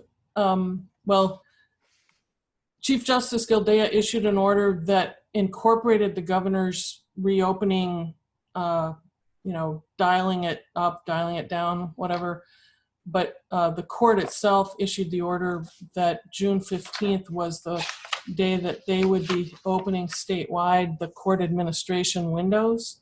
So in order to accommodate that, we have to reopen the courthouse to the public. But the court itself is also cautioning that this be done very slowly, kind of like what the governor's saying, we're going to turn the dial slowly. And so that's what we're asking here too, that you allow this work group to continue, that we can update you with some informational items as to, if we need to come back and say, well, now we, here's the updated plan. And some of those plans may have to change because the governor might, close things again, depending on, as they talk about. We're all going to see what might happen because of the demonstrations up in the Twin Cities and, people being in close quarters together. Are we going to see a spike? Thank goodness it looks like it's sort of plateauing, but you never know. So Got to wait 7 more days. So we're taking our directive from the courts. So in future, if there is future litigation as far as civil and taking people's, we're following the court's recommendation. I would say that's, We can place blame on the courts. The courts told us to do this. well, and the other thing is, we had specifically asked in the work group last week, and I'm trying to keep my days straight, that the court issue the order to require the masks of the public, to require the screening of the public, to require the temperature checks of the public as they enter the courthouse. That also then takes the county's obligation to give Tennyson warnings to people. Tennyson warning is a warning that people get when they're providing information to a government entity. So one of the judges was willing to sign an order. I'm in the process of drafting that, but of course I did not want to submit that to the court until I had this session before the board, and hopefully obtained your approval to reopen the courthouse on a very limited phase basis to accommodate that June 15th court ordered day for the court administration to open. So I'm gonna make that motion to approve the phased reopening of the courthouse to public during COVID-19 state of emergency. Commissioner Meyer will second that. Okay, we have a motion by Commissioner Jacob, second by Commissioner Meyer to approve the phased reopening of the courthouse to the public during COVID-19 state of emergency. Commissioner Jacob, discussion? So the county board has not had our discussion about masks. That's coming up. So I don't feel like I've made a motion that ties me to your decisions on what you do within your courthouse, on whether the public or the employees. My motion doesn't tie myself to that. That's you're doing that. Those are your policies in the courthouse, and I didn't say anything in my motion about that. Right. So want that to be clear. Okay, all right. Any other discussion? We'll do a roll call. Commissioner Kavesi, Kavesi votes aye. Meyer, Meyer, aye. Olson, Olson, aye. Jacob, Aye. Ward, aye. All right, Thank you So- very much, commissioners. June 15th. Okay, thank you, Attorney Sonneman. Moving on, 7.5, monthly finance and budget. We have it, but is Pat on? Can you hear me? We can, thank you. Okay, I'll be providing the April update. Beginning cash started in April at 9.6. Revenues were 265,000. Actual expenses were 1.6. Ending cash was $8.2 million. For the whole year, beginning year started at 13.4. Actual revenues are 1.7 and actual expenses are 6.9. Ending cash is 8.2. The variance in the general fund is a negative 5.1 compared to a negative 5.4 last year. The total variance is 8.3 compared to a negative 8.3 compared to a negative 8.2. I do want to point out that community services is at a negative $2.4 million at the present time. Taxes have not been posted. They'll be posted here in the month of June. Any questions on this document? If not, we can go to the summary. Summary starts out at 16.5. Actual revenues were 6.2. Actual expenses were 14.5. Ending cash is 8.3. The variances are the negative 8.2 compared to a negative 8.2 last year also. Any questions on this document? If not, we can go to the summary budget. We're 33% of the way through the year. Right now, there's every fund, it looks like, except for solid waste, is above that amount. But highway, I'm going to exclude out of that because of the ups and flows of expenses, and we were paying some contracts off later in the year, so we'll exclude that. General fund is at 35%, and so is human services. One of the factors with both of these would be that we did actually have an extra payroll right in January. That number has been coming down. I also know that at the present time, the human services has a few areas that are running a little bit higher, and we're looking into those, and that would be in the children's area in human services. Any question? Oh, the other thing that I didn't mention is interest at this point. Earned would be $76,000. We budgeted $290,000. Any questions on this document? Not a question on the document, but there have been questions when counties have been meeting. We delayed the first payment in property taxes, but do you have off the top of your head approximately how much we did collect? Percentage wise? I mean, was it? I don't actually have that, but I know Sandra was looking at the collections as after this was done, and she said it seems like our collections are very similar to last year. Okay, and that's what a lot of counties shared, is that a lot of people still, it wasn't a significant drop in revenue, so. Okay. Yeah. Yep. All right, thank you. Yep, thank you. Thanks, everyone. Thank you. Okay, let's see. Committee reports and communications. I think Commissioner Jacob, you had something. Okay, for so future. I did ask for this once before, but so I'm going to ask for it again.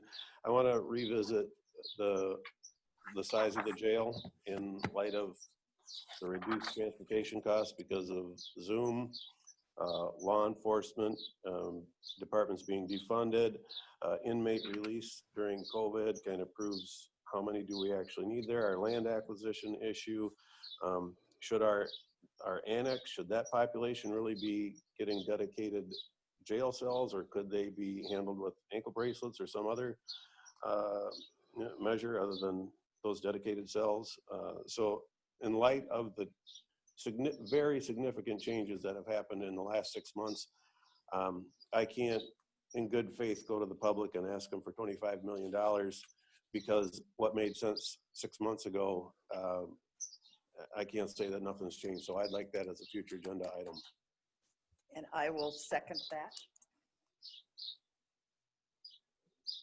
All right. And Madam Chair? Yes. Commissioner Okay, so, and under the new policy, we will discuss this at a future board meeting. Correct. Okay, I believe this is the next and Next board. Next board Next at the board. next, that is the timing for it? Okay. Yes. Well, it's the discussion to decide whether the board wants to actually Yeah. discuss. Right. And set any parameters. And I mean, if so, what kind of, if we do, then what kind of information we're looking for from the. right. Yeah, so my understanding would be that there, potentially we want some outside information. So we're not asking for the information at the next board meeting. We're asking to decide if we want it. Correct. Yeah, okay, cool. Yes. All right. Okay. Commissioner Olson. Nothing for me. Oh, you're yellow. I'm sorry. Tells me you Commission- wanted to talk. Commissioner Kavesi has a request. Yeah, Commissioner. Kavesi. I'm just requesting that anytime we meet in public together, that in light of some of our discussion about different vulnerabilities and respect for each other, that we wear masks. I'm not sure whether it's been decided if the Board of Equalization meeting can be a video meeting or if it has to be in public. So I'm talking about that meeting specifically. It's listed as a Ring Central meeting. It is listed. Okay, so we have the It Ring wasn't clear to Central. me either, yeah. So if it is. Okay, so that's a moot question if we're meeting by video. Thank you. But we are following social distancing, less than, well, you can, after the weekend? You Yeah, can. that's fine, that's fine. I do have a update. We have a screaming girl in the baby room. Congratulations. I haven't heard it was a girl, but there was pink everywhere. Pink blanket, pink little tag on the. Congratulations. Thank you. I didn't do anything. You started it. Congratulations, Grandma. Okay. I had two things for future board agenda. budget. I've been asked by a number of citizens, what kind of budget do they think we're going to have as far as, increase in levy? So I would like to set some parameters. I know staff does an excellent job and we start with 0, but I always have the fear if we set budgets, we never seem to be able to get them down if we don't give direction, down in dollar amounts. I would rather have that earlier than later because it's hard to make cuts afterwards. And I've had several members of the public ask me about that. Commissioner Ward, Yes. are you asking that the boards make a recommendation on a starting levy? More or less, yes. At least have a basic philosophy of where we're going with budget and what we're asking people to come up with. I've talked to a number of county commissioners across the state, and some of them have very specific targets, percentages. Some of them have identified extreme losses in revenues that will impact their budgets, and I don't know that we have that information. Okay, if we get a second on this, then it proceeds to a discussion on whether we will open up the issue or not. Yeah, Thank you. Just looking for a second to move it to the whole board. I'll second it just so we can have some discovery on what you're looking for. Okay, all right. So we got that one, Mr. Fritz? Mm-hmm. All right. And then I've had several questions, and both locally and nationally and everything, elections. And I read some newspaper article that somebody sent out absentee ballots to every registered voter in some county.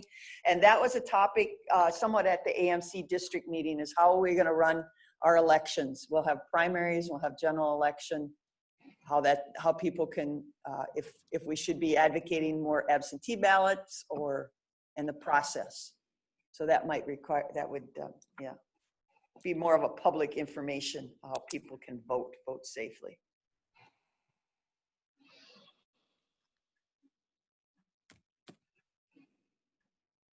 Nobody else is interested in voting? Commissioner Kavesi, I have a question. Are we not required to follow the recommendation from the Secretary of State, which hasn't been made yet, but He's advocating for a lot of things, but I don't know, is it within the county? That's a question for the auditor treasurer. Okay, so maybe we need okay, yeah. auditor treasurer. Because Mr. Simon made a presentation at the AMC regional meeting, and of course he's advocating for different things, and the question was raised, who has jurisdiction? Is it the county or is it the Secretary of State? So, clarity, I guess. So is that a second, Commissioner Kavesi, to get clarity? If we have any control? Not at this time. Okay, so I can just ask Sandra what. Okay, I will take care of that with Sandra. And Karn did the family night on the farm, no longer exists, and we have dairy buckets going on. It's unfortunate. We have a lot of community building activities that aren't going to happen, and it's disappointing. Karn, your band isn't playing down in the you know. We're postponed till July 1st. We'll stay tuned. So Okay. I don't know. If anybody play your horn and stuff. All right. Is there any other business to come before the board at this time? Not, entertain a motion. So moved. Second. Motion made by Commissioner Olson, seconded by Commissioner Jacob to adjourn. All those in favor say aye. Aye. Opposed, nay. We're adjourned. Thank you all. Thank Thanks, you. everybody. Stay safe.